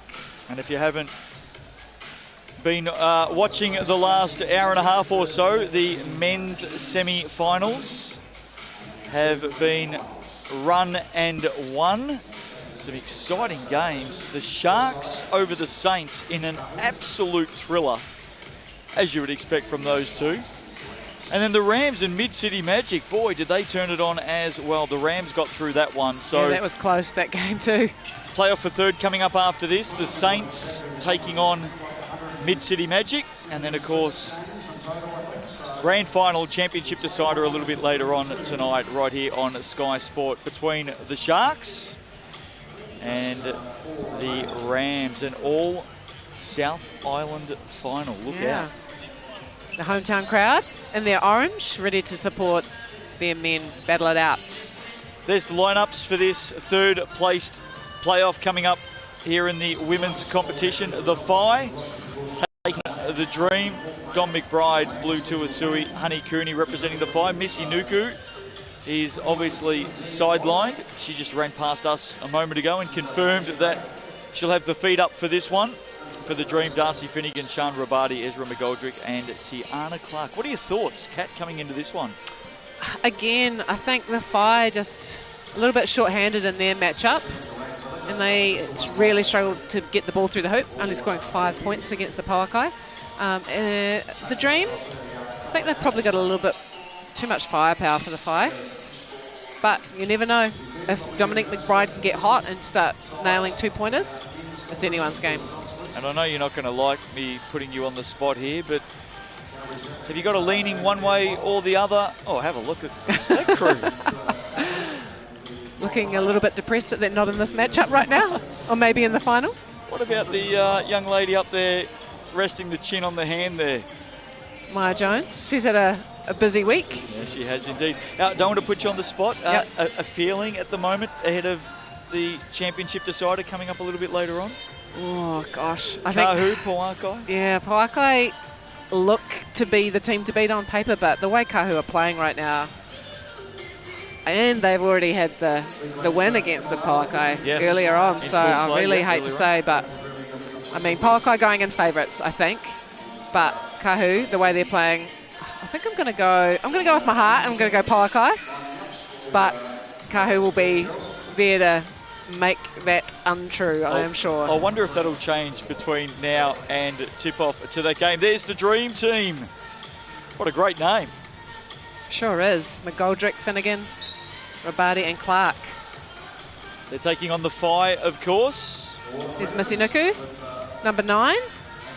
She's going to be the cheer squad on the bench. You can see that left knee there all bandaged up. She's in pretty high spirits, though.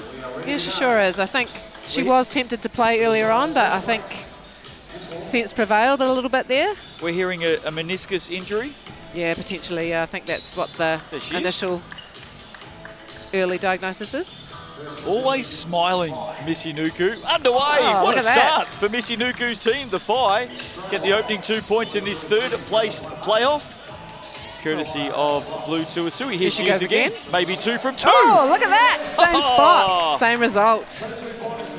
What a start for the Phi. And not known for a 2-point shooting in this Schick 3x3 Cup. She's making the most of it right now. Good defense by Dom McBride on Ezra McGoldrick, but unfortunately, was it cleared? No, it wasn't. So they deemed that the Phi had possession, so the Dream would have had to take it out beyond the arc to clear the ball. Here's Blue Tuasui, if you don't mind. I'll have some of that. See if she can get that same shot again. They lead by 4. Great defense there by the Dream. Hand up. Made it hard for Dom McBride. Honey Cooney coming in from the side on the reverse for 1. Great start for the Phi. They're out by 5. Here's Tiana Clark stepping back. Tough defense by Cooney. Brings it out and fires away. Look at that. How about this? What a start from the Phi. 7-0. Now the Dream with some work to do. Honey Cooney commits the foul. 7-0 start by the team in white. See that replay there of Cooney finishing at the rim. Long game though, still to go. Well, some bragging rights up for grabs. It's not for the silverware, but it is for 3rd place amongst a 16-team competition, no less. So a mighty effort, whoever can claim this game. Here's McGoldrick. Bit of a mismatch underneath against the shorter Cooney. And scores. Opening score of the game for the Dream. They trail by 6. Tuasui picks it up. Cooney from beyond the GJ Gardner Homes logo. That was a monster shot. McBride can't get that one to drop. McGoldrick. And she does nail it. What I will tell everyone is, even though it's worth 2 points from outside, I can assure you it is the same distance as a normal 3-point arc. Sure is, yeah. So when you see these players firing from metres outside the arc, that's no different to what you see in 5-on-5 basketball, other than the points that are awarded. And the ball's heavier too, Justin. So same size as the women's ball that they play in 5-on-5. Which is a size 6. Size 6, yeah, but the weight of a size 7. So which is what the men play with. Yeah, so it's not as easy as it looks. And when Does it look easy? No. Well, no. But when you do pick up one of these basketballs, it does take a little bit of getting used to. Cooney with the pass, McBride with the finish. I'm lucky not to be called for 3 seconds in there as well, but well, came storming through. Yep. Or are you talking about Honey Cooney? Honey Cooney, yeah. 8-4, Phi out to the early lead. Here is McBride. The foot mechanics Phi. Oh. Didn't bring it out, of course. Have to clear it. Darcy Finnegan knew that straight away as soon as she rebounded that miss. She forgot what team she was playing for, I think. She instantly knew that the whistle was going to blow. And importantly for the Phi, they'll get possession here. McBride. Here's Cooney. On the drive, trying to get through the clutches of Darcy Finnegan. Rabadi pounds it back into McGoldrick on the turn. And maybe off the hand of Honey Cooney last. I think the referee said out off white, and Honey had to look down to see what colour top she was wearing. Did, yeah. But now, okay. Blue Tuasui, thought she had the ball. Coming up after this one, playoff for 3rd in the men's competition. Saints taking on Mid-City Magic, and I reckon that's going to be a red-hot game based on what we just saw in the semi-finals before. And how good have the Magic been? I mean, like, unlucky they didn't make the final, but geez, they've had a good tournament. Well, there's a number of new teams that have stepped up to the national level as a part of this very expansive 3x3 competition. Teams from right across New Zealand, 16 men's teams, 16 women's teams. The Mid-City Magic in the men's competition, one of those teams. 128 players, Kat, have been here over the last 5 days, which is terrific for the local economy here in Invercargill. Hotels, restaurants, vehicles. Lots of money being spent by our basketball community. And they are terrific hosts here at ILT Stadium. Oh, they Southland sure are. always love coming down here to the deep south. Honey Cooney, she's been enjoying herself on that occasion. Had to let it fly, really. The shot clock running down. They do lead by 4, though. Here's Sean Rabati. Ooh, Tiana Clark almost with the acrobatic rebound, but not cleared. So we'll get a restart here. I think we were joking yesterday, Kat, that the busiest room in the hotel has been the laundry. Yeah. As you could imagine, all of the uniforms and gear after every session. From 128 players, here is Tiana Clark firing away. And haven't we seen her hit some massive shots here at the Schick Cup? She's been outstanding. And in the 5-on-5 game. Yeah, she had a big season, didn't she? Performance of the year, I believe, with her 11 threes. Well, record for all time Yeah. in women's basketball here in New Zealand. McBride unable to finish. Now she has to play defense on Sean Rabati, and that's not easy. Commits the foul, and that'll put Rabati to the Sky Sport foul line. There she is, Sean Rabati. Lovely person to stop and have a chat to as well. And Sean missed the first day of competition as well. Yep. Was overseas. She did, yeah. Came back late. Here is Dom McBride. A good hustle by Blue Tuasui.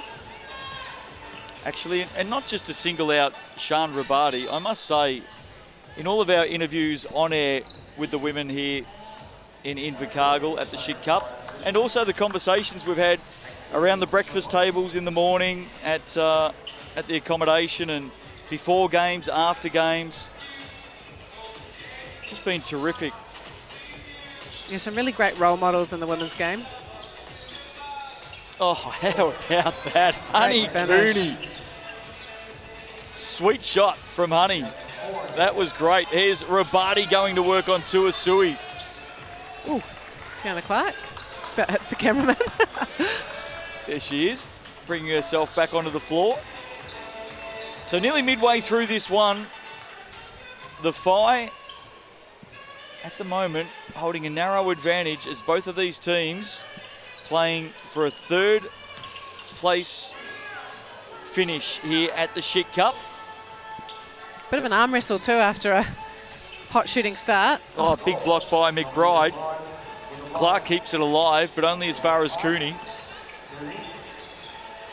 She's been very active in this game, Honey Cooney. Here she is now on the hesitation, finds a way to the basket. Good hand there by Finnegan. And in the end, defense won out. Darcy Finnegan. Nice work here. Have a look at the defense. Nothing but ball. And Darcy Finnegan was coaching last week at the AA School Nationals, coaching St Kentigern. And would have had to coach against Tauranga Girls, which Honey Cooney is a member of, that team. Tiana Clark adds the one for the Dream. Margin is now at 3. There's Tuasui, finds some space. Thought she was going to get another one. Clark just having a look at her options here. Step back. Gets the switch onto Tuasui. And there's Ezra McGoldrick to finish it off underneath. Oh, turnover there against the Phi. John McBride would like to take that one back. There is Ezra McGoldrick. Here's the replay.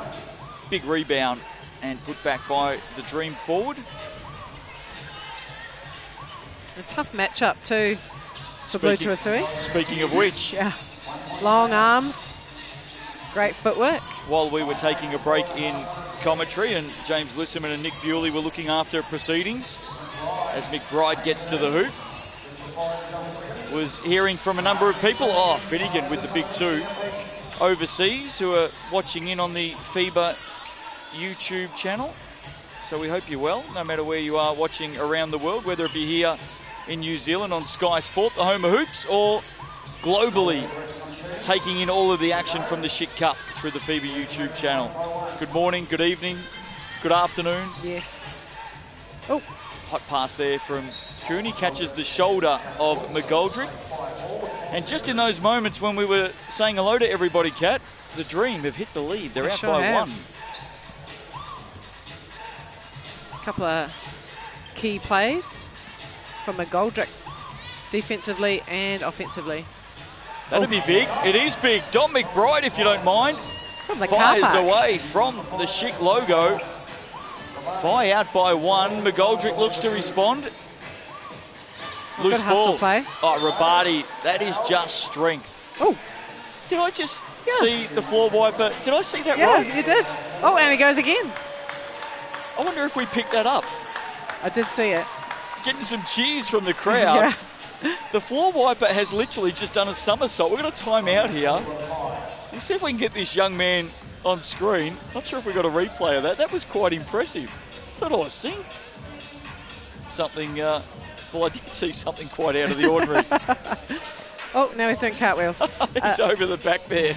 This might have been the same young man that was on court 2 the other day, diving on the floor to clean up the moisture on the floor. Well, I have seen the floor wipers, or the moppets as they call them here in New Zealand. I've seen them diving onto the floor. That was a full-blown somersault. Sure was. Time out here. Phi lead by 1, 12-11. 5 team fouls too on the 5. Something to keep an eye on. Absolutely. That could become vital in the run to a win or a loss here. Either way, 3rd place is up for grabs here at the Schick Cup. Can't wait for the final coming up a little bit later on tonight, 8:25 p.m. local time. You'll be able to see the Pauakai and Kahu in action, and then from 8:55 p.m. local time, we're going to see the Sharks taking on the Rams in the men's competition. And the referees are just making sure that the score bench knows that that's their 6th team foul, the 5. There's Hayden Pipe, New Zealand's leading 3x3 official. Knows the game back to front. Even for the commentary team here this week, when we're in doubt, we don't ask each other. No. We go straight to Hayden Pipe. Yeah, he gave me some good information the other day. No flop warnings, straight technical foul. Finnegan to get us restarted for the Dream. They've got themselves back into this contest and maybe a chance to level it up. Yes, Finnegan to Rabati. Great teamwork. Nice set play. Loose. Oh, Tuasui, is that her 3rd in this game? Is. Nails the double. Keeping them alive in this competition. Fantastic pass from Tiana Clark to Sean Rabati. Hot stuff on the dime. Here's Cooney stepping back on the Euro. She's held up. 5-14-13. How about this pass? Look at that. And that was the 2nd dime that Clark passed to Rabati in quick succession. She's such an unassuming character as well, Tiana Clark. Low key, low profile. But boy, can she shoot. Cooney misses. Rabati quickly out. McGoldrick on the drive. Nice basket. Ezra McGoldrick. 1 point in it. In fact, tied up now. Cooney hands it off to Tuasui. Rabati chips in. Here come the Dream. Firing away, Clark. McBride. She'll shoot it. Doesn't feel like she's touched it in the last minute and a half. Here she is again. Dom McBride. Oh, can't hold on to it. Pressure there from Rabati. Here's the replay of that McGoldrick drive, up strong.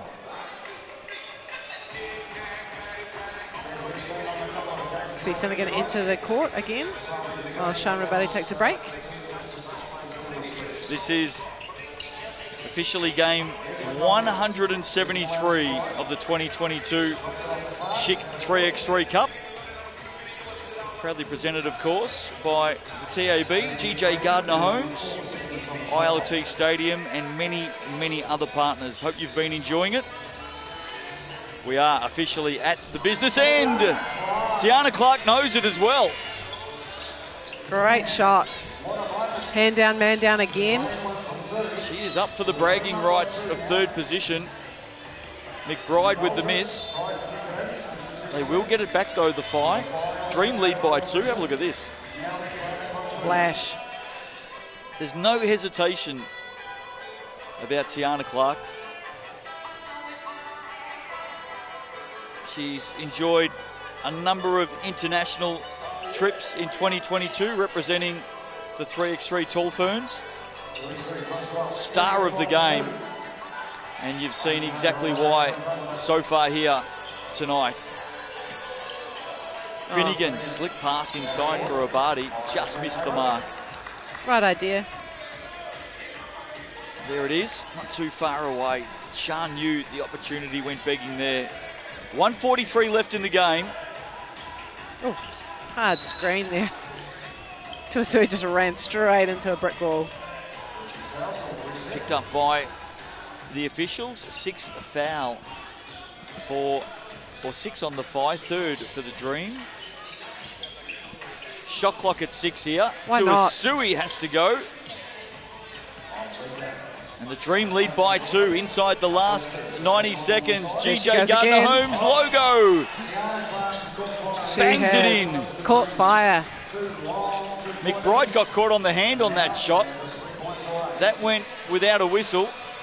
Here's Finnegan. Swings back to the basket. Can't finish. Tapped out smartly by Clark. Dream by 4. Phi need to move here. 60 seconds to play. Clark with the runner. That won't go. She knew it. She got after it. She hauled it back in. She took it to the corner. And she delivered. Goes. Take a bow. Tiana Clark gets the Dream to within 1. They lead by 6. How about that? Exciting stuff. Here it is again. On the finish. Did all the hard work before that. Tiana Clark. Timeout called. What a shot. So pure, coming off the hand. Always looks good, even when it isn't. And that's why she is one of the best players in 3x3 here in New Zealand. You just saw it right there. And she knows when she's missing too, and she'll often chase her rebounds. Well, we saw it. Yeah. Had the runner, knew it was going to miss, got after it, dribbled straight out to the open corner, and sunk another 2-pointer. Exciting stuff from Tiana Clark. Has been one of the players of the Schick Cup. No question about that. Back underway. The Phi needs something quick. They get 1. They're down by 5. Tiana Clark to win it. That one not too far away. Dream look like they've got this one wrapped up. Here's the restart. That basket for the Phi. See what McBride can do. She's hit a couple of deep shots, but here we go with Honey Cooney. Oh, Honey Cooney. Splash. Oh, splash indeed. It's back to 3. If they can get a stop here. Rabadi wants to finish it. She's done for the offensive foul, swinging the elbow. Says Hayden Pipe. 21.3 seconds.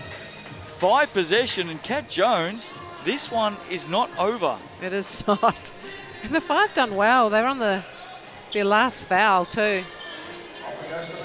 McBride to claw another one back off the glass. She does, to within 2, 13 seconds. They've got to get a stop here. And she'll shoot that. Tiana Clark knows that time is on her side. She goes up, she goes long, doesn't put it away. McGoldrick with the rebound is fouled. And that'll put Ezra McGoldrick to the Sky Sports stripe for 2, I think. Yeah, 7th team foul, so she'll be shooting 2. Only needs 1. So a chance to win it here.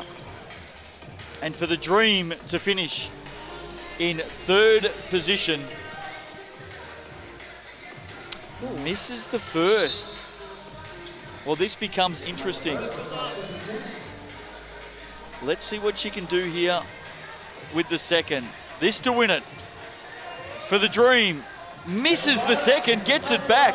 Still a chance to finish it off, and does. She does, yeah. Needed the harder of the 3 shots, Kat Jones, to get it. Dream with the win, 21-18. That last basket, I think, dropping on the buzzer, even though it hasn't switched over here. And finishing in third position, the Auckland Dream with the win over the Fi. Good contest. Yeah, it sure was. And the Fi have done themselves proud with this one. Fought all the way, hit some early shots to put pressure on the Dream. But Tiana Clark, 3 twos in that last little spell. Really just put scoreboard pressure on the Fi. So we are eking ever closer. Playoff for third in the men's competition is coming up next. The Saints set to do battle with the Mid-City Magic. And it's not too far away now. No. We're getting excited. Saints and Mid-City Magic next. And then, of course, the 2 championship deciders for the 2022 Schick 3x3 Cup. Casey Frank, Hugh Bainan, working their way into the commentary box. They'll join you on the other side of the break. Stick with us.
Welcome back to ILT Stadium Southland. The third and fourth place playoff about to get underway between the Wellington Saints and Mid-City Magic. Hugh Bainan here with Casey Frank bringing you this one. Who will take home the bronze of the Schick 3x3 Cup in 2022? Helu Tuff and Samuel Salmon for the Saints. Roger Aitchison, Momoisia and Freeman. Always interesting to see who can overcome the disappointment of coming just short not too long ago and come out and give supreme effort and put on a show like we have been seeing these last few games.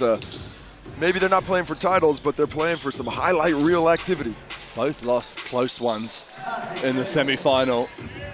So as you say, it's a bit of heartbreak to get over as Aitchison strides down the lane for an easy one-pointer. Dane with a bit of razzle, but no dazzle on that one. Couple of clean looks from 2, but neither team able to drop them just yet. Oh.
job by Pip Momiasia to keep running.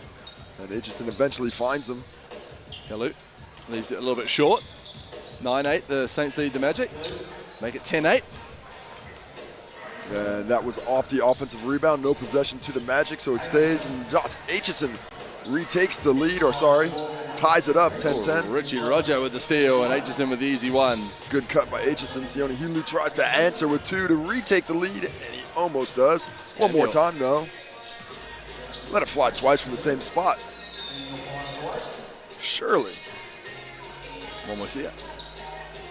Josh Aitchison from the wing. He gets it to go, so the Magic.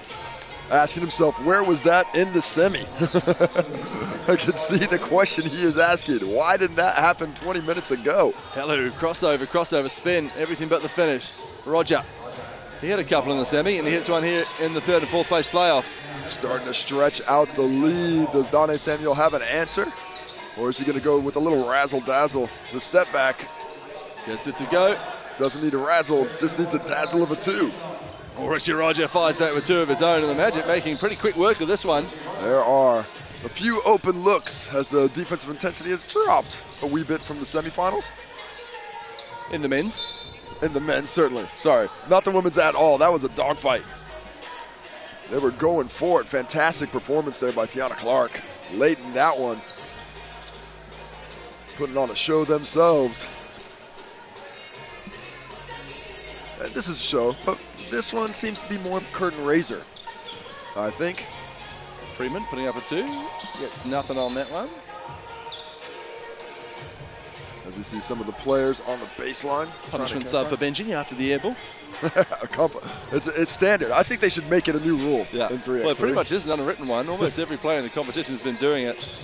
It's tough and good hand from Momoisia. Does not phase KT. Shooting the ball well. Momoisia driving over to just a foul on the floor from Tuffin. Turns out to be a decent foul. Would have been a wide open look for Josh Aitchison. Brett Clive, referee, goes to get the ball. And they reset his Momoisia 17-14 Magic lead the Saints. Richie Roger looking to make it 19. Does just that. So the Magic 2 points away from a very quick victory. Not a slow one, that's for sure. Just under 5 minutes, we've already seen 33 points scored. Sione Hulu tries to save it, can't, and now it's the Magic's turn to try and close it. Momoisia puts the Magic 1 point away. Samuels 2 goes. Man, he is finding the stroke from deep in this one. Possibly a little wistful that didn't happen in the semi as well. Momoisia can't get the win locked in. Big board. Gonna see another 2 here, I'm sure. Good up fake, hits the fake, but does not hit the shot. Hello keeps it in and gets it to Tuffin. Samuel One more try. Foul called. Good foul. Taking away a wide open look for Donnie Samuel. As Samuel checks back in the ball game. Tuffin over Richie Roger for 2. Gets the Saints within 2, so a little bit of intrigue here at the end of this one. Can Aitchison finish it for the Magic? Benji Freeman, big offensive ball, but lost the ball. Oh, good save. Roger, good save here back. We go for the win. Well, saying it was not cleared, but blew that whistle before the shot. They didn't even give him the chance to pull it back out. It did look. Oh, Brett Clive saying, my bad, early whistle. Okay, that makes a bit more. I love it when an official admits that. And there we go. The Mid-City Magic claim 3rd place at the Schick 3x3 Cup. How about that for a club team out of Dunners, albeit one filled with NBL talent. Proud moment for the Mid-City Magic Club. It should be. I don't know what their local pub is post-game, but they got to hold up the 3rd place trophy in there for sure. Benji Freeman, Faith Momoisia, Josh Aitchison, and Richie Roger. 3rd place at the Schick 3x3 Cup for Mid-City Magic. And Kenneth Tuffin and Josh Aitchison make their way over. Gonna have a chat with our very own Justin Nelson to get a few insights on the end of things as we go to Justin Nelson right now. Casey, got Killer KT, Kenny Tuffin down here, and also Josh Aitchison. Hey guys, well done, put on a great show. It's been a huge 4 days. Have you enjoyed it? Well done on the win, first of all. Yeah, cheers. It was tough to back it up after the semi, but yeah, good to get it done. And Ken, it's been a huge 4 days, lots and lots of basketball. How's the body feeling, and have you enjoyed it? Yeah, I definitely enjoyed it. Obviously a bit disappointed after the semi-final. Obviously course not going our way and stuff, we can't control that. Yeah, been a really good 4 days. Body's a bit sore, but we'll regroup and we'll move on. And how good has it been just away from the court also to have so many players here, men and women, and the opportunity to catch up and talk hoops, talk live, talk about anything, I suppose? Yeah, good to interact with a few different lads, you don't normally get the chance to talk with or, spend some time with, so it's been really good. Staying in the same hotel, so yeah, hopefully have a good one tonight. Yeah. Don't let the sponsors down, give them a shout. Yeah. Just shout out to Staley Cardoza Lawyers, Edinburgh Realty, Jump Lab and Winter New World, and a big thanks to Big Daddy Alf and the Godfather Griff for getting us here. We're not a big club like the franchises, so all those guys mean a lot to us getting a small Dunedin team here. Better give the Saints sponsors a yell out too, KT. Shout out to the Bond Toyota and Pack and Save Lower Hutt. We really appreciate you guys and thanks for the support. Hey, well done. Thanks for putting on a great show down here, boys. Really appreciate it. Have a good night. Yeah. Richard Roger and Josh Aitchison. Thank you very much to Justin Nelson for the interview. We'll take a quick break, and when we get back, we're into the women's grand final between the mainland Porkai and the Northern Kahu. Who will be the Schick 3x3 Cup champion for 2022? Find out after the break with Justin Nelson and Kat Jones.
Welcome back to ILT Stadium, Southland here in Invercargill, and wasn't it a beautiful day? I know we didn't get to see too much of it outside. Kat Jones, Justin Nelson with you. Pauakai and Kahu coming up in the grand final, the championship decider.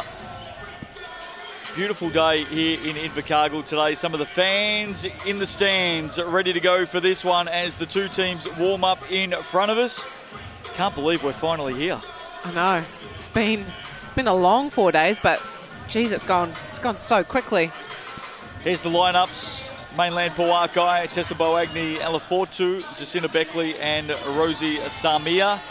For the Northern Kahu, Kason Bookman, Chevy Palvast, Asia Anderson and Yumi Nagishi. Not too far away from a start. There's Jacinta Beckley and Rosie Samia. What are your thoughts? I think Pauakai have got a bit to play in this one, bit to play for, including obviously the championship, but also revenge for a loss that the Kahu inflicted on them earlier on. So I think Kahu are the only unbeaten team in the women's draw. Yep, you're exactly right. I don't think the Kahu have lost a game. So they've got a chance to complete a perfect record here and take out the 2022 New Zealand National Championship for 3x3 here at the Schick Cup. What a wonderful look at the court that is. Big thanks, of course, to the TAB, GJ Gardner Homes, ILT Stadium, and Schick. Hello, we can see you. Great to see the kids in here having a good time. And I think just about every kid that's walked through the door here tonight is walking away with a GJ Gardner Homes basketball as well. Oh, that's great. And Kahu are kind of in that, not quite orange, but it's very similar to the Southland Storm and Southland Sharks colours. So But look, if they look around, they'll probably see a few supporters in the stand there. Well, when they met earlier during this competition, Kahu got the win 21-13 over the Pauakai. Now the challenge is there for them to repeat. And likewise, the challenge is there for the Pauakai to reverse those fortunes. Coming up after this one, when the celebrations die down, one of those, of course, is about to be awarded. We'll be taking you straight to the men's championship decider as well, with the Rams set to go into battle against the Sharks. And I think the Sharks will have plenty of hometown fans filing in through the door and making lots of noise for that one. They sure will. There's Casson Bookman. She, of course, is aiming for her second Schick Cup. Yeah, after winning it with the Dream in 2020. They dispatched the Dream in the semi-final. Close fought one. So what do the Kahu have to do well here? And importantly, to inflict a first loss against the Kahu and take the national championship. What do the Pauakai need to do well? I think play that solid defence that they're well known for. Rosie Sami is a key part of that, and so's Alafotu, two of the best defensive players in the 3x3 game. But so's Asia Anderson. I've been really impressed with her. And Nagishi, like across the board, this is a great matchup. They've got shooters, defensive presence, and although Kahu are a little bit smaller on the inside, I think they do a really good job of matching up with Tessa Boagni. We saw Alafotu just a moment ago. There's the Kahu going through their final instructions. Alafotu's brothers watching in at the moment, and they'd be pretty proud of their big sister and what she's been able to do here with the Pauakai. She is a leading 3x3 player for New Zealand. Yeah, she sure is. And a little scare in the earlier game with an ankle. She tweaked her ankle, but got it strapped up and got back on the court ready to go. Well, we're just about set to go. The 2022 Schick 3x3 Cup. This is what it's about. It is the decider. It's the Pauakai taking on the Kahu. And we are about to get started. Strap yourselves in, ladies and gentlemen. 4-2 to get us underway for the Pauakai. Straight into play, Samia, strong drive to the basket, knocked out of her hands by Anderson. Kahu with their opening possession of this one. From the TAB, stepping off to the right is Casson Bookman. She's fouled on the shot, and she'll go to the Sky Sport stripe for two, because it was a shot from outside the arc.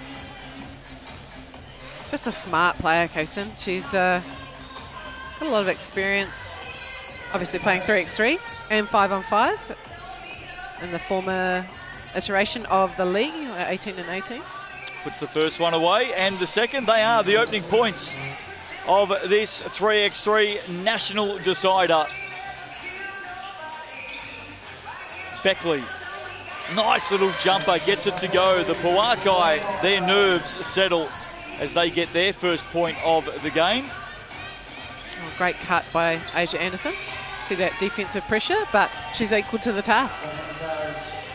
Puts the Kahu back up 2-1.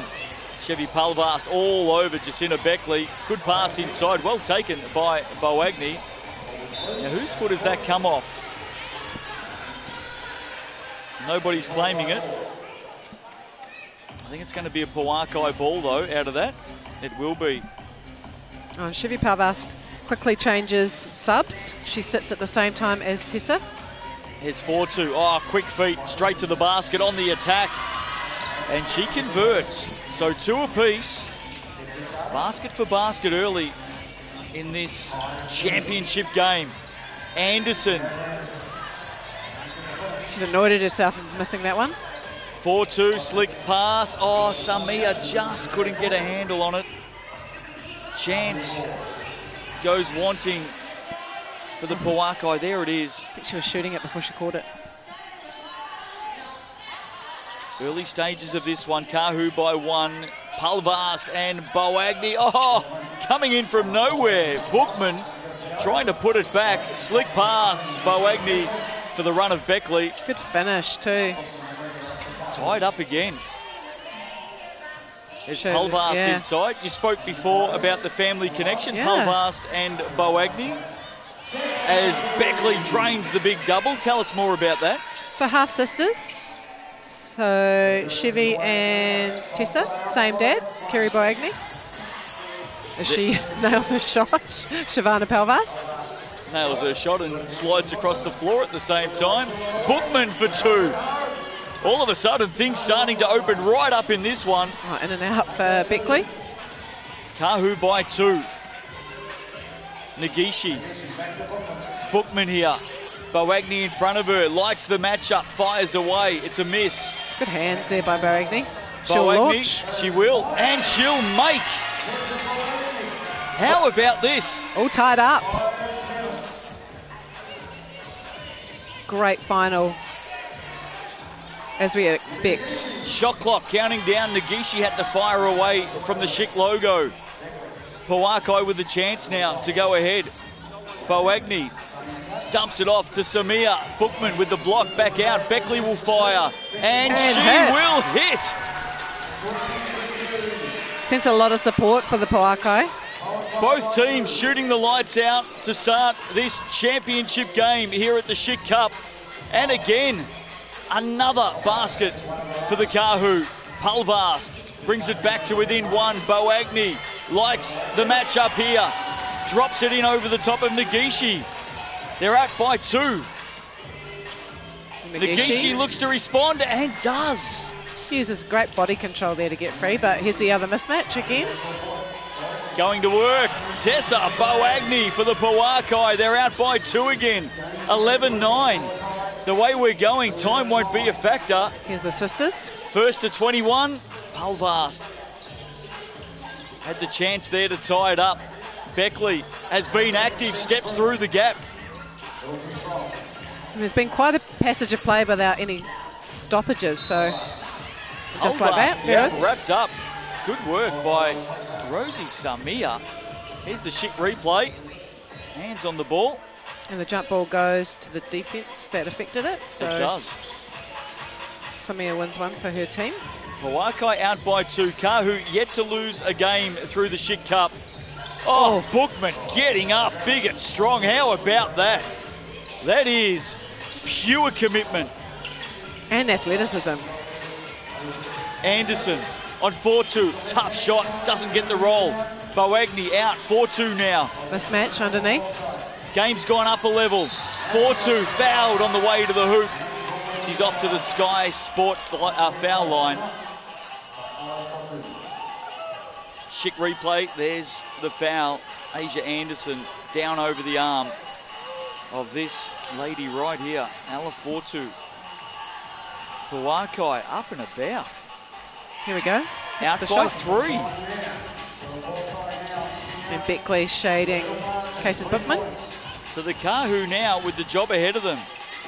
How long in that key? Doesn't matter. Boagni strips it away. 4-2 into the corner. Beckley dumps it back out. Ooh, 4 on the shot clock. Double dribble, but no. Second effort knocked out of play by the Kahu. And Great block there. They've been well held, the Kahu, They haven't they? Yeah. Yeah, so Chevy sits at the same time as Tessa. Palvas there with the block. Rosie might set up something here. Backdoor play. And reverse layup. The lead stretches to 4. The Pauakai mean business. Quick switch. Alafotu with Asia now. Nagishi finds a path to the basket and finishes. 1 back. Margin of 3. Oh, Knocked nice out of play. Yeah, well done by Bookman. Midway through this one, Schick replay. There's the feed. Bookman read it really well.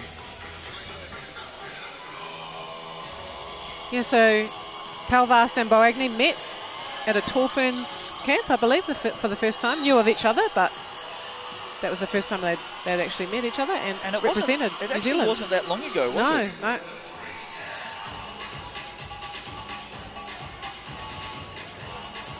Got a game on our hands here. Both teams resettled. 13-10, Pauakai.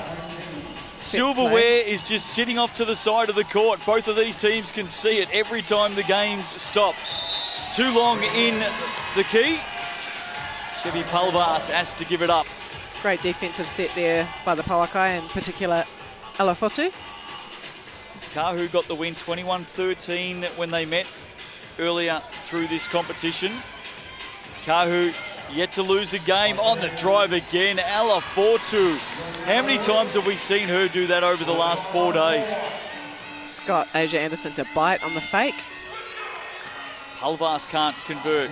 Anderson now, nowhere to go. Great defense. Nagishi steps outside for two. That'll help the Kahu. Lead back to two. Beckley fires. Loose ball. Kahu will come up with it as Palvast sees it across the line. Sees that opportunity to have a quick break. 14-12. Yeah. Gee, some hot shooting. Boagni sits. Anderson sits. Back underway here. Mainland Pauakai creeping towards a championship. Or are they? 4-2. Oh, great slip. Samia, where's the foul? Contact didn't come in the end. Good hesitation. Finishes underneath. 15-12. Bookman getting busy. Dancing off the TAB logo. Loses it, in fact. Beckley comes back up with it. 4-2 inside. Back out to Beckley. She fires away. Big two-pointer. Jacinta Beckley. She's been good, hasn't she, this final? 17-12 and knocks it away defensively. Well, she's got championship pedigree. Won a Ta'ihi title this year with the Tokomanawa Queens. And as you said, Kat Jones, she is stepping up in this final. The Pauakai number 3, Jacinta Beckley, some big plays there. We've got a timeout. 17-12. I know, gosh. Kahu just need to regroup here. Palvast will be telling her team, it's okay, we got this. Let's run our plays, execute, and we can be right back in this game. 3:37 to play. So here we go on the restart. Bookman, can the Kahu get themselves back into this one? Shot doesn't get away on time from Asia Anderson. Only had a few seconds on that restart. Of course, before that timeout, Beckley had knocked the ball out of play. Yep, she sure did. 4-2. Oh, good hands, Asia Anderson. Did well around Boagni there. The Kahu need to start moving. They need some points. 6 on the shot clock. Palvast steps back. That'll come up short. And fans across Christchurch right now, they love their basketball there. Throughout the mainland region, they will be glued to Sky Sport, enjoying everything they're seeing. Still some work to do. 4-2 has been exceptional. So too Boagni. She can't score over the top of Palvast. Here's Anderson now. Clock inside 3. Shot clock down to 3. Bookman's got to go. She does. That's a tough shot from there. Defensively, the Pauakai are making life so tough for the Kahu. They just cannot get a free look at the basket. And Nagishi's going to come back into the game. She's a bit of a 2-point specialist, so let's see what she can do. Here's Boagni. Hands it off. Oh, big push underneath. No whistle. Thought Nagishi got into the back of Jacinta Beckley there. How did you see that, Kat? Yeah, I think it was a bit, I think Beckley was moving a little bit. Oh, there we go. There's our towel floor sweeper. He's doing somersaults before, cartwheels now. Having a bit of fun, as we all are. The biggest party in town, the Schick Cup. There is a foul called on that occasion against Rosie Samia. Here's the Schick replay. And maybe just a hand in the back there. Kahu need to move. Yumi Nagishi, Asia Anderson, Gasson Bookman. What can the three in the orange singlets do? Here is Nagishi skipping through. Great defense, Ella for two. Well, it's almost as if they've come in with the plan that, hey, we know we can get the points. What we need to do is we need to dry up the opportunities for the Kahu, and they've done that. They sure have. 2:20 to play. Beckley, they lead by 5. This will help. They lead by 6. Smart player, Beckley. Kahu need this. Doesn't go. Boagni, another rebound. Beckley, they're within 3. She turns the corner, flicks it back out. It's going to end up with Samia. No. Off to the left. Bookman coming back in for Nagishi. 4-2 back in for Beckley. And Poaka are locked in on defense, so see what they can do here. 12 on the shot clock for the Kahu. Championship decider. 3x3 national champions to be crowned very, very soon. Too long in the key against Alvast. It might even have been backing down for 3. Yeah, that's a rule that players need to be aware of, and I'm sure they are. Rams and Sharks coming up in the men's grand final. Here's 3 points Beckley. away. Oh, good hands by Bookman. Anderson now. Palvast. Oh, halfway down. In and out. Such a big opportunity for the Kahu. They trail by 6. They trail by 8. That's a dagger from Ella Fortu. Coming up big, the firefighter. She may have put this one out. 1 point away from the win. Here she is again. Can she put this one to bed? Ooh, There's and a the foul. And it'll be on the shot. So Tessa Boagni will head to the Sky Sport foul line to give her team, the mainland Pauakai, the national crown here in New Zealand for women's 3x3. One shot. Big, deep breath. Shot goes and doesn't finish. She gets the follow-up and finishes she nails it. The Pauakai celebrate. They are your national champions of 2022 at the Schick 3x3 Cup. And you can see some of the players on the sideline giving the girls a hand, shaking hands. At the moment, we've got Palvast and Boagni, sisters, teammates in the Tour Ferns. And the Kahu will be disappointed. Oh, of course they will, but the really impressive thing about that Pauakai win is all 4 players delivered. They sure did. Offensively, defensively, they all came up with the goods. The champions of 2022 Schick 3x3 Cup. Let's head down to the sidelines with James Lisserman. He's got the Pauakai with him. All right, so here you managed to reverse the trend. It was a 21-13 loss. I can't see the score now, but it's around about that same sort of score, but reversed this way. How good does it feel to get the redemption then? I know you said you didn't really care who it was, but it did happen. Yeah, low-key I did, so yeah, no, it feels good. Feels real good. Yeah, we came out, we played defense. Unlike last time we played them, we weren't really aggressive, and I think we showed how aggressive and how good we can be defensively, especially this lockdown defender here. Yes, no, it was a fantastic effort. 5 points he gave up in the semi-final game. I think 13 in that one there, just tremendous thing. What, after the presentation, what's the plans tonight, and does the rest of the team know it? I think we're going to go home and recover, get some ice, go early bed. Exactly. I'm a mother, so I'm a good person. No partying or anything. Never. Oh, and lastly, we talked about the support in the stands around here. There seemed to be a lot of people going for the Pauakai. How cool was it to have them making a bunch of noise this game as well? Made the difference, I reckon. They were the 5th player. They were the one that we needed. They hyped us, and our fans were amazing. Shout out to our fans!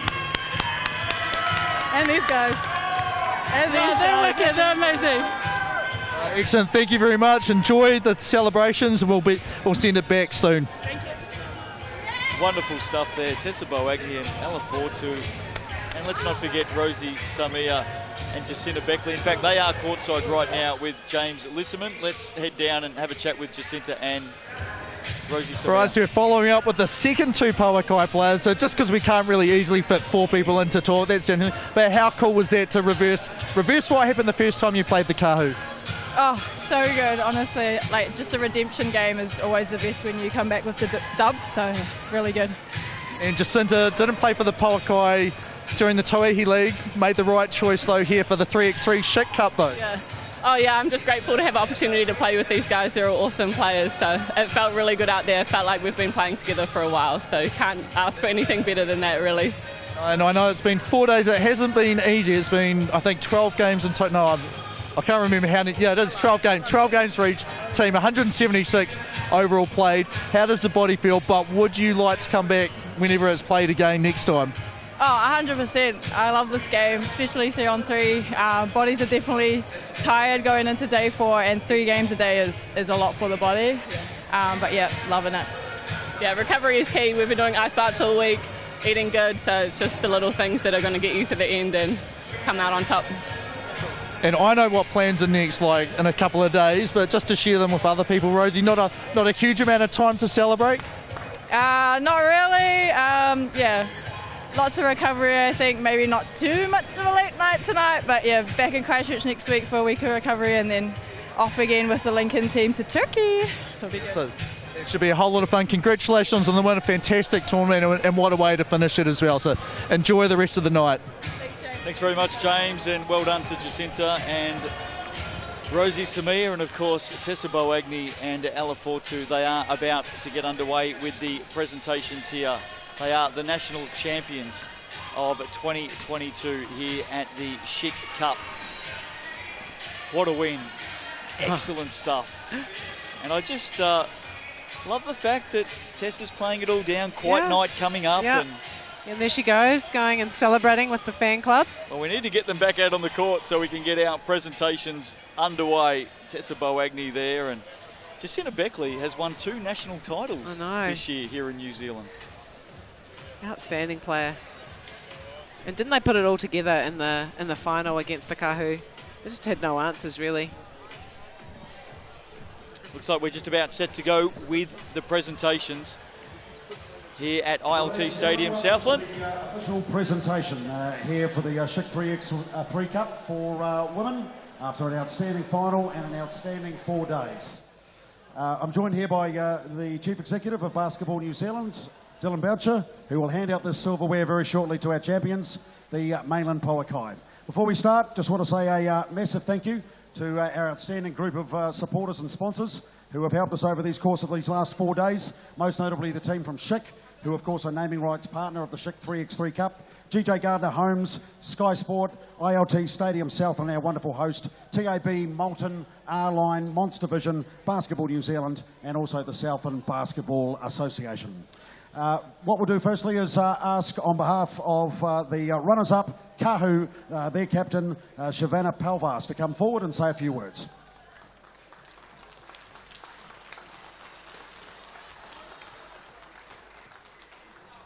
Well, first of all, great job to our winners. They played hard. They outplayed us for that game. It sucks to lose, but I couldn't wish to lose to anyone better than my own sister. It's really fun. And also thanks to Schick. It's been a great tournament. It's been fun. Everyone loves 3x3. To our team, it sucks to lose. It's always hard to go undefeated and try win a tournament. And we had the crowd against us, but that's okay. But thank you to our team, my team. And also thank you to Shine Lawyers, who sponsors us. Little plug. And yeah, thank you for all the organizers, the referees, the score bench. So you guys don't go unnoticed. This can't happen without you guys. And congratulations to the winners. Thanks, Shavana. And let's bring up the champions, ladies and gentlemen, for the presentation of the Schick 3x3 Cup. Put your hands together for the mainland Pauakai.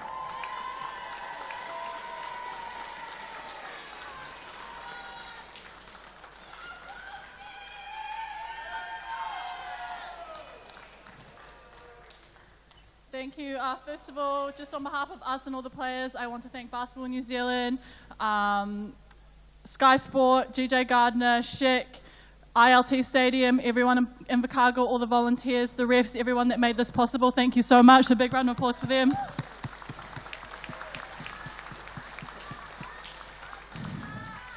I'd like to thank Kahu. They had us on pool play, but we wanted redemption and we finally got it. So you guys are an amazing bunch of girls, and like Chevy said, it was pretty awesome to play against my sister and get the dub this time. I'd like to thank our amazing supporters. We were so lucky. Everyone over here, you guys are amazing. And a special thank you to our sponsors back home, especially the Commodore and Robbie's Rickerton. Thank you guys so much. And of course, lastly, our coach Josh and my girls here. We fought really hard.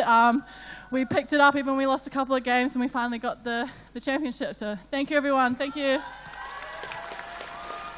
There they are, folks. Lift it up, girls, and let's have a look at it. The Schick 3x3 Cup champions, the Paukai.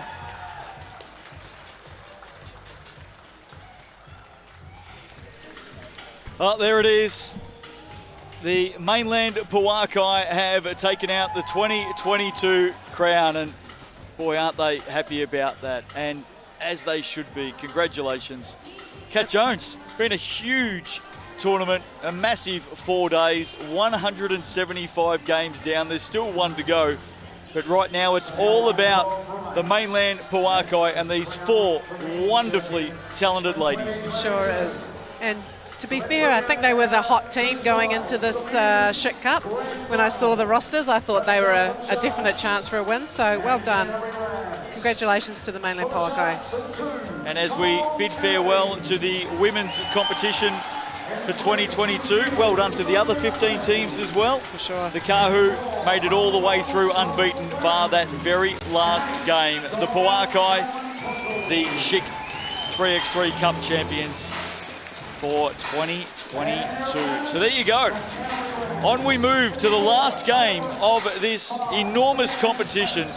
The Southland Sharks and the Canterbury Rams going head-to-head to decide the men's title. That's coming up on the other side of this break right here on Sky Sport. Don't go away. Hugh Bain and Casey Frank about to move in to the commentary position. Can't wait for it. See you soon.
Well, welcome back to ILT Stadium, Southland. 175 games down, 1 to go. And for the big dance in the men's competition, it's my pleasure to call this game alongside my good friend Casey Frank, Hugh Bain in here, and a Te Waipounamu battle between the Southland Sharks and the Canterbury Rams.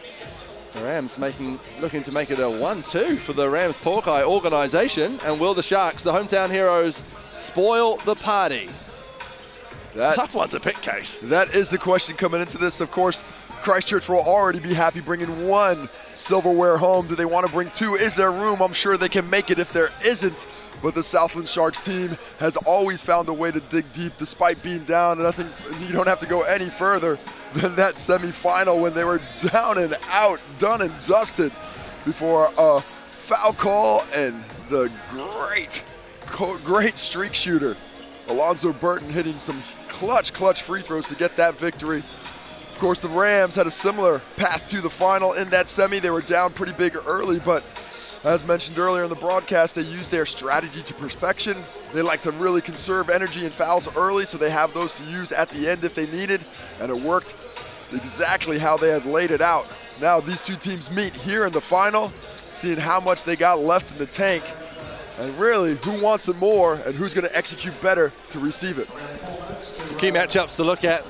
None keyer than how young Aiden Tonge deals with Dom Kelman-Porto, 3x3 tall black, and one of the star players of the show so far, DKP, and potentially the most popular man in Southland. Alonzo Burton and Joe Cook-Green will see a lot of each other, and Julio Lasonge Ape and his athleticism will be tough ask for Taylor Britt, and vice versa. Taylor Britt's speed. So great matchups all over the shop. These teams match up very well, and probably two of the more strategic teams in this competition, Casey, who approach this competition with strategies that they've stuck to throughout. And that, make no mistake, that's one of the reasons they are here in the final planet. They understand the game. They understand the rules and how to bend them into their favor. If that's physicality on the ball, so really taking away things. If that's physicality trying to score the basketball themselves. But what they really understand is the contact they can get away with away from the basketball and where to get shots on that transition from defense to offense. Those quick hitters are the ones that are really important and allow you to build those big leads and come back from big deficits if you need to. There is Taylor Britt, dual tall black, both formats of the game, 3x3 and 5-a-side. And he had a big game in the semi, utilising mismatches and his speed and his preferred left hand. And there's Joe Green in the background, absolute pest on the defensive end of the ball, but also able to knock the two ball down and drive to the rim too. So we know who the crowd are going to be going for. While there is a large Christchurch contingent here, as you would have heard during the women's final, cheering on the mainland Poakai, this is Southland. We are in Invercargill, and it is primarily orange in the crowd here, and a good crowd here on Saturday night, grand final of the Schick 3x3 Cup. And there is the local lad himself, Tom Cowie, and James Hargest. He's hit some big shots this week. He offers some fantastic defense as well. He's going to have to play at his best. He's going to have to be a defensive specialist when he comes on to slow down the likes of Joe Cook-Green and Taylor Britt. And if he can hit a few timely jumpers, that would be fortuitous as well. Of course, we've been big fans of Julio Lasonge Ape all week long. The way he's been playing from the perimeter, using his athleticism and his smarts to cut to the basket. He's had some highlight reel plays. His finishing with either hand has been really key to the Sharks building those leads and really keeping pressure when that two ball wasn't falling for Alonzo Burton. When you take a look at their counters on the Rams teams, you're talking about Sam Smith, who has been doing all the dirty work during this week, playing fantastic defense, hitting big shots himself. Then of course that Tonge DKP battle is going to be one of an earth-shattering kind. So the atmosphere building with some tense music here at ILT Stadium, Southland. We are just a matter of seconds away from tip-off here, or I should say the first check here. And the men's grand final in the Schick 3x3 Cup. Referee Hayden Pipe wants the shot clock saying 12, and that's exactly what it does now. Joe Cook-Green and the Canterbury Rams will start this grand final as Taylor Britt and Julia Lasonge Ape begin on the bench. Cook-Green given the space to shoot early, and capitalises with an early two for JCG and the Canterbury Rams. Inside the Sharks go to DKP in the first point for the men in orange. Better start for both teams than we saw in the semi. They are locked in offensively. Aiden Tonge, great look, but can't get the finish. So there's Joe Cook-Green, that hustle.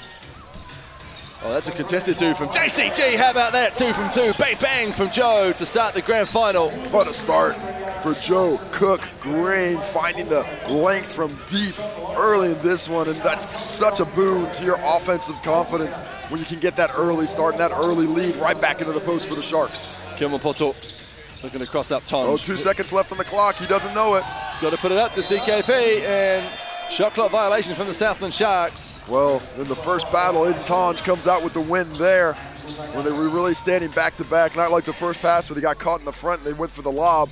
Much better job forcing him off the line and keeping him away from the basket.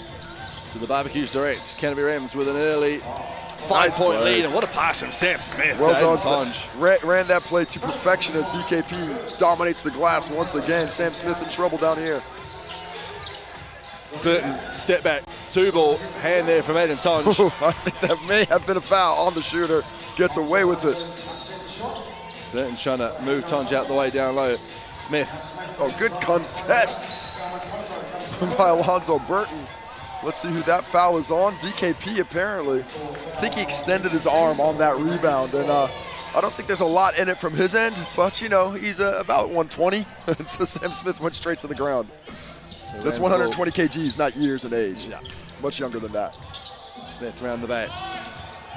3 on the clock. Can't be in the seconds for more than the key for more than 3 seconds, and Sam Smith times it nicely with the 1-pointer, and an early 6-1 lead here for the Rams. What can Julia Lasonga-Api do about it? Woo! How about put Taylor Britt in the spin 2 cycle, seconds on the shot clock. Missed the layup. Got to go up. A good hand from Smith from behind. Well, fantastic start for the Rams. About to get better if Joe Cook Green can get the finish here as well. A little hesitation around the back what pass. A pass. It's beautiful to Smith. No whistle. What a connect. Unfortunately, not the connection on the bucket. Burton rattles one in for 2. No matter how big a lead gets, there is no lead that is insurmountable. Oh, good pass to the weak side. Let it fly. Tom Cowie picks it off the shoelace. Tom Cowie can't get it to go. Britt with the board. I like the strategy of the Rams as well. DKP goes to the bench. Aiden Tong goes right with him. They're going with guard lineup on guard lineup and getting the advantage because of it. Good fight, Alonzo Burton on the glass there to retain possession.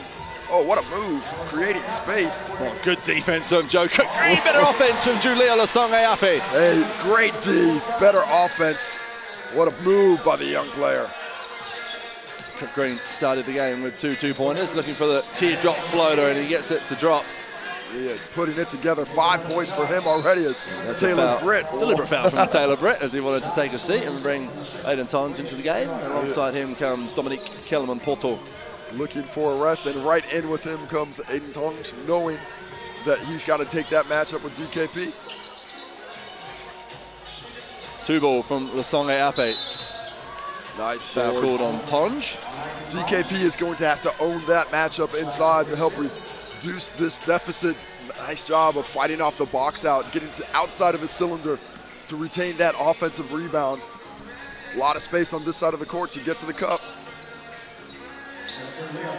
Spinning Julia Lasonga-Api, needing a bailout and finding one in Alonzo Burton, who's going to have to get a really tough shot up. Oh, yes. Burton gets it to go. He comes for the big games each and every time. They're going to have a chat. I think he's thinking about where his feet are. Let's see it. That is a 3, or sorry, from the behind the 2-point line. And I think they got that one wrong. That was a 2.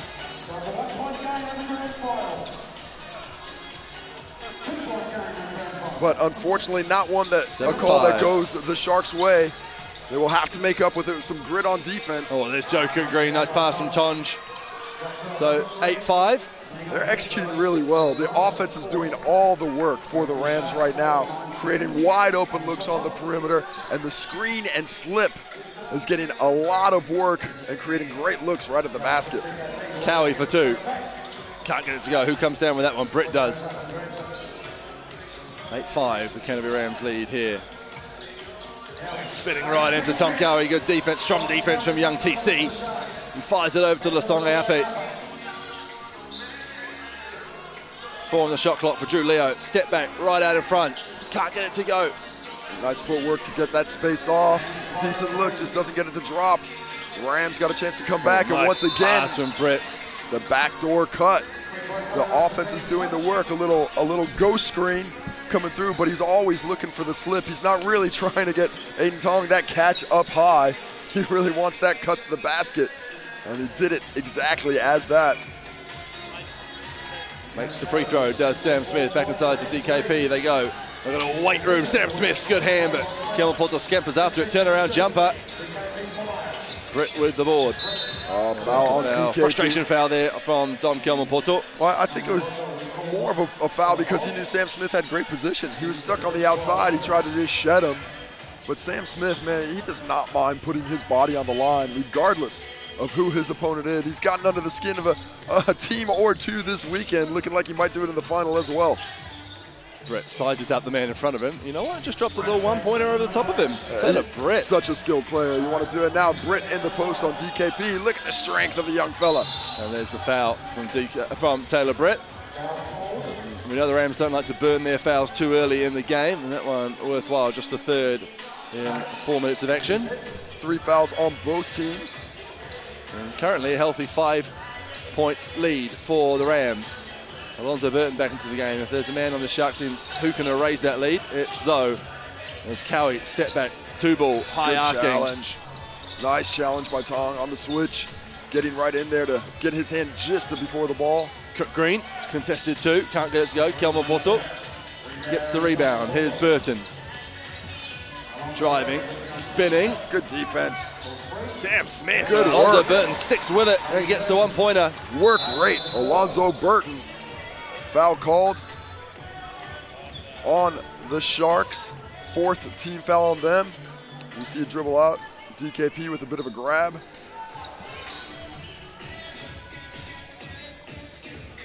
So 10-6. Sharks have committed 4 fouls, the Rams 3. Sees a gap and Sam Smith scurries through it. Can't get the finish with his left though. And here's Julia Lasangayapi. Back inside to Kelman Porto. Drop step in the finish. DKP with some post moves. If he's not going to foul him in there, he's going to be able to make that with ease in that matchup. But Taylor Britt's got something for himself. But DKP just does just enough to stop it. Lasangayapi. He spins on a dime, Julia Lasangayapi, but Taylor Britt with the tie-up. And that's a jump ball, which means it's Canterbury Rams possession. Well, just a fantastic defensive play. Once again, Taylor Britt, obviously well known for his defense. Slight of build, but not slight of skill on the defensive end.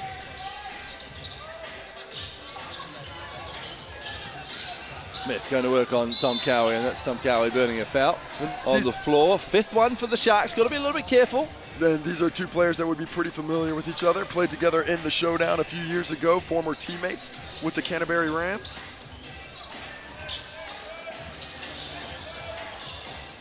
Tonge hands it off to Smith. Gets a big bite from TC. Down the lane goes Sam Smith.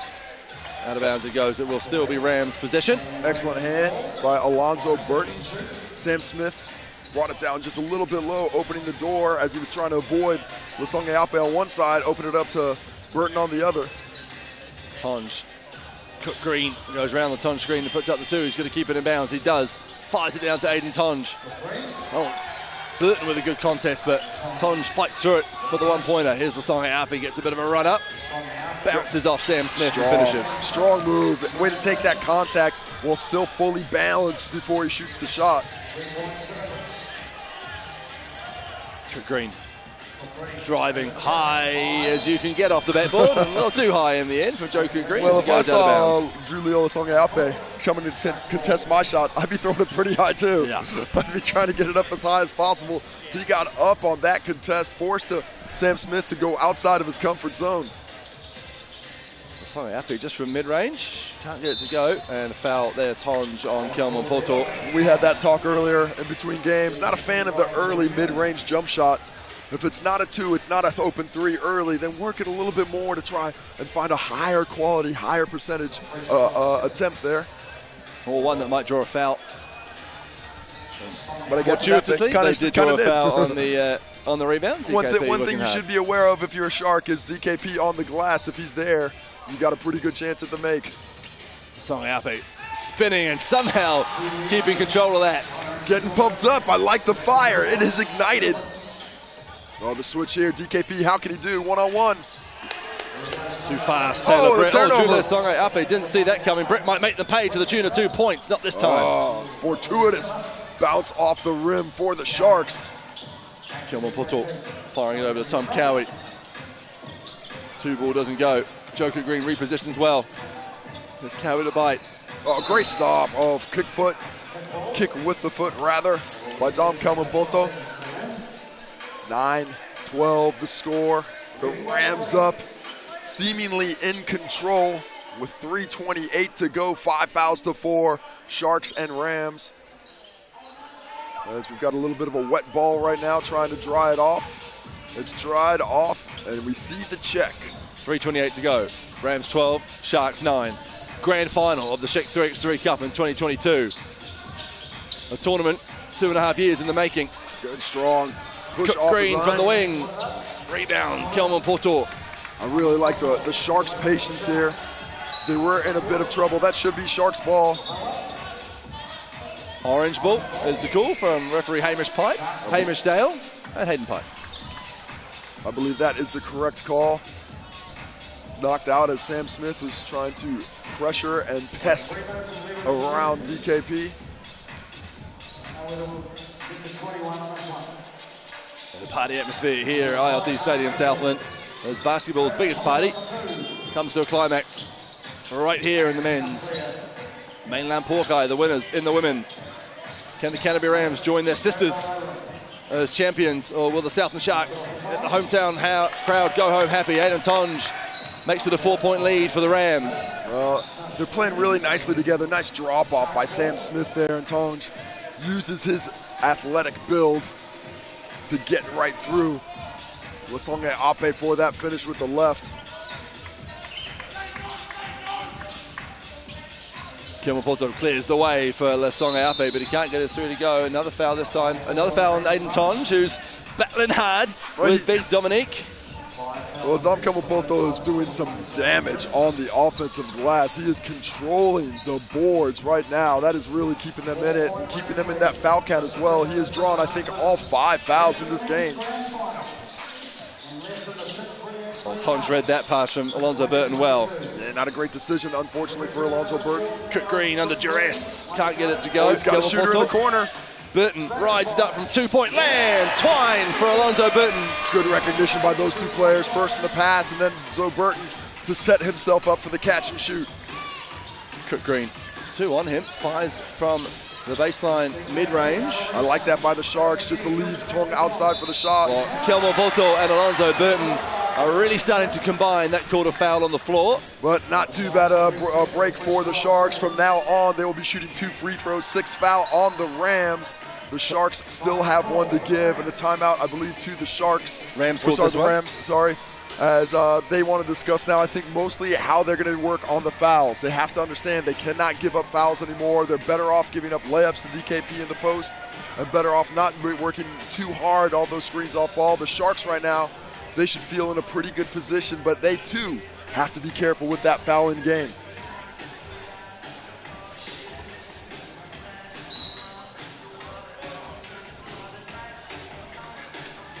.209 to go, a 2-point deficit for the Sharks in possession. Be interesting to see if they decide to go in the post or look for something from deep on a set play out of this break. Into Dominic Kilmapoto, they go in the high post. A little bit of both. Kilmapoto. Poor pass takes away the look for Dom. There's his favorite pass through his legs. He flattens Taylor Britt, and Alonzo Burton flattens the Canterbury fans, but brings up the Southland fans. Tonge round the corner up with his left. Aiden Tonge. Nice finish. Way to counter the pressure of Dom Kilmapoto. Dom Kilmapoto really bringing that rear end into use on the last couple of plays. Great look by Tom Cowie. The crowd is disappointed. Oh, what a pass from Tonge to Joe Cook Green. Aiden Tonge is playing fantastic basketball here. Doing everything he's asked of and more. There's that pass again from Kilmapoto, and Alonzo Burton, the recipient this time. They know they can't foul. They're just letting that one go. And that's nice heads-up play from Taylor Britt, letting that one go out of bounds so the subs can come on. Smart play. So that is a technical warning for not playing the ball quickly. If they do that again, they will get a tee, and it will be a free throw from the Sky Sports stripe. Taylor Britt in possession, Tong on the wing, and Sam Smith with a couple decisions to make. 2 ball in and out from Taylor Britt. Smith trying to keep it in. Kilmapoto just deflects it out of bounds. So Rams ball from the top. They lead by 1.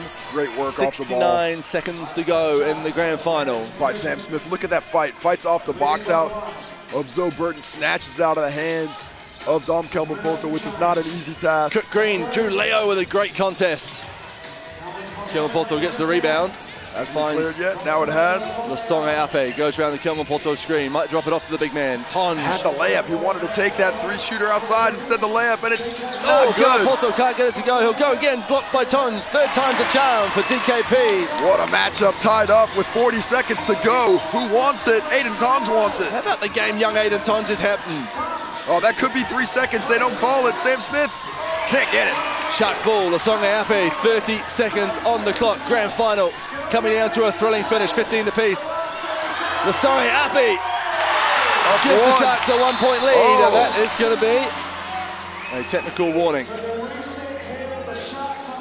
Look, a beautiful take by Lasore Ape. He cleared out Dom Kamampoto, who goes to the bench. Interesting here. They're taking out the bigs. No rebounding in there per se. The Rams are going to be cognizant of the two. Sam Smith back to Taylor Britt.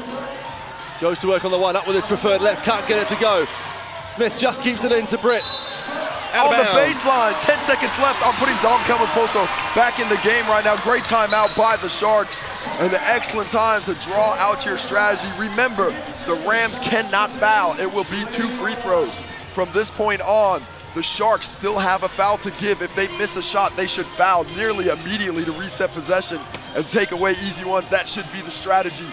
And as we said in pre-game, these are the two most strategically aware teams at in the men's competition here at the Schick 3x3 Cup in 2022. And it's Alonzo Burton, Julia Lasore and Tom Cowie on the court. So interesting. The big fellas. DKP. I would have gone into the post to DKP. I would have thrown it down and forced that double to come down and just let them work it in. Instead, they're going to keep this quick lineup, have a lot of driving lanes out here. Alonzo Burton, ball in hand, the hero of 2 years ago, finds Julia in a great Lasore trapping position. He gets out of it. He's so athletic. The shot clock is gone. They have to foul. There's they went for the steal, but they had to foul. When they didn't get that trap in the corner, they should have fouled immediately with about 5 seconds left. They gotta hope for at least one miss here. And remember, if they make the second, they cannot let it bounce and use that strategy again that has already been used. So Lasore Ape to the line, and much like the semi-final, a chance to ice it for the Sharks. This time, Drew Leo makes the best. 2-point game, 1.9 seconds. One more free throw to come to Drew Leo.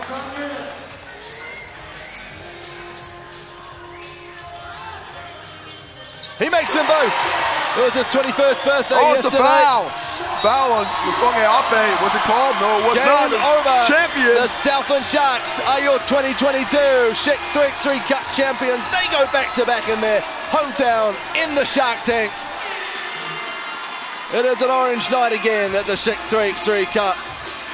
I'll tell you what, discussions abounded coming into this competition. Who was going to win this title? And there were a lot of discussions, and I think the defending champions flew a little bit under the radar. The skill of Dom Kamampoto, the athleticism and lightning quick speed of Lasore Ape, the shooting, the timely shooting from the free throw line from everyone, but especially Zoe Burton in the semifinal, and Tom Cowie with his all-around game have led this Shark squad to a title yet again.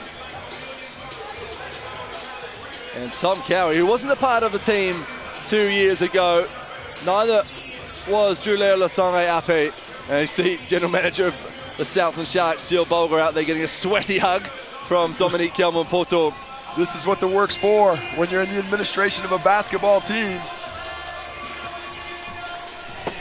The Southland Sharks join the mainland Poakai as the Schick 3x3 Cup champs for 2022. And Justin Nelson, he's got all 4 of them. Thanks very much, Hugh. Well, here they are, the 2022 Schick 3x3 Cup champions. Hey, well done, guys. Magnificent game. And I tell you what, it was on a knife's edge. Back-to-back championships, by the way, and you've been a big part of it, DKP. How about that? Oh, it's an unreal feeling. First of all, thank my boys for being here, playing hard and putting it all out on the floor. And then to the Rams, they're really good players. But tonight my boys came out and really played hard, so I'm proud of them. What about this crowd? Zoe, they just get up and going in the Shark Tank. The Orange Army came and they delivered yet again. Yet again, we're really thankful and we appreciate all their support and everything they do. Even through our NBL season, we weren't going too flash, but they still showed up and waved. So we appreciate it, and that's one for you guys. That's for you guys. 4 days of grueling basketball, Tom. How does it feel right now to know that you've just captured the National 3x3 Championship? Oh, yeah, it was 4 long days, and there was honestly months of hard work before that. So, like, to all culminate in the championship was just like the best feeling ever. Yeah. I don't really know what to say. And Drew Leo, you celebrated your 21st birthday yesterday, I believe. What a birthday present. My birthday was yesterday, but I decided to make it, birthday week and come out here and win a few games, so it's the best way to celebrate my 21st. So, yeah. And the Rams, they put on a fantastic performance right across this whole 4-day tournament. That was a tough physical game. How's the body? In fact, after 4 days of banging hard? I'm definitely a lot older than these guys. Oh, not Zoe, but my body is not in good shape right now. I'm ready to go home and sleep for about a week. And finally, before we go over and start the celebrations, just this entire event, 176 games, 32 teams, 16 men's, 16 women's, just to be able to share the floor and put on a great show for basketball fans right throughout New Zealand. How's it been for you? It's been awesome, Justin, and thanks to Sky Sport and Basketball New Zealand and everyone behind the scenes, ILT, Stadium and the staff, they do a great job. So it's been an awesome event, and it's a great finish for us for the end of it too. So. Rightio, you guys, the Sharks are champions. Look down the barrel of the camera. Let everyone across New Zealand know you are number one. Southland Sharks, Schick 3x3 Cup champions for 2022. They go back-to-back with a year in between. The only champions we've ever had in the competition. What a job by the Sharks. They don't like the trophy, they own the trophy. They beat in the Rams 18-15. And we can head over to MC Nick Jeffrey for the presentation. Thanks, Hugh. Ladies and gentlemen, we'll draw your attention now for the official presentation for the Schick 3x3 Men's Cup for 2022. What a fitting climax to 4 outstanding days. Ladies and gentlemen, how about you put your hands together for both of our finalists, the Canterbury Rams and the Southland Sharks.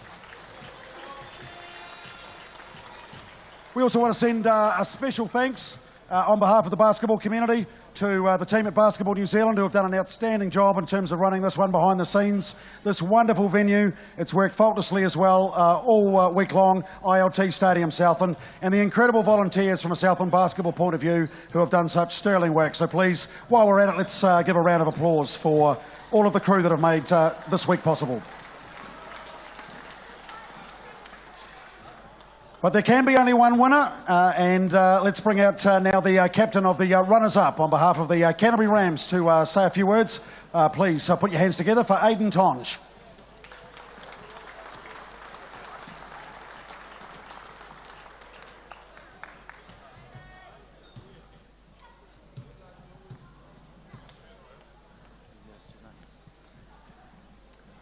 Firstly, I'd just like to say big shout out to Sharks, hell of a game.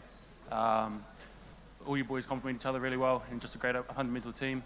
To Basketball New Zealand, Schick, ILT Stadium and GJ Gardner and the other sponsors, appreciate you guys for putting up the tournament. Yeah, hell of a tournament again. Great people, great sponsors and everything like that. To my boys, hell of a tournament. Played our hearts out, but just wasn't our day. And then to everybody with the Rams, Barbecue Direct, we really appreciate you guys' sponsorship. It means a lot for us to get us down here and do what we do down here, so that means a lot. And then to the staff behind the scenes that do what they do, it's really appreciated. Yeah, that's all from me, guys. Cheers. Good job, mate. Thanks, Aidan. And congratulations on a great week to the Rams. And so, to the men's champion for 2022. They've gone back-to-back. Folks, put your hands together for the Southland Sharks.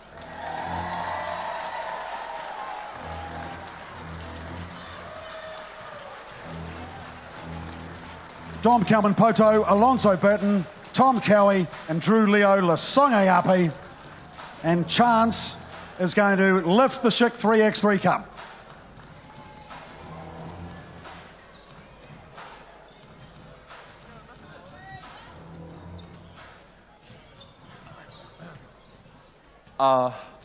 I'm not really good at talking in front of people, but first of all, I'd like to say thank you to everyone that came out and supported all the teams.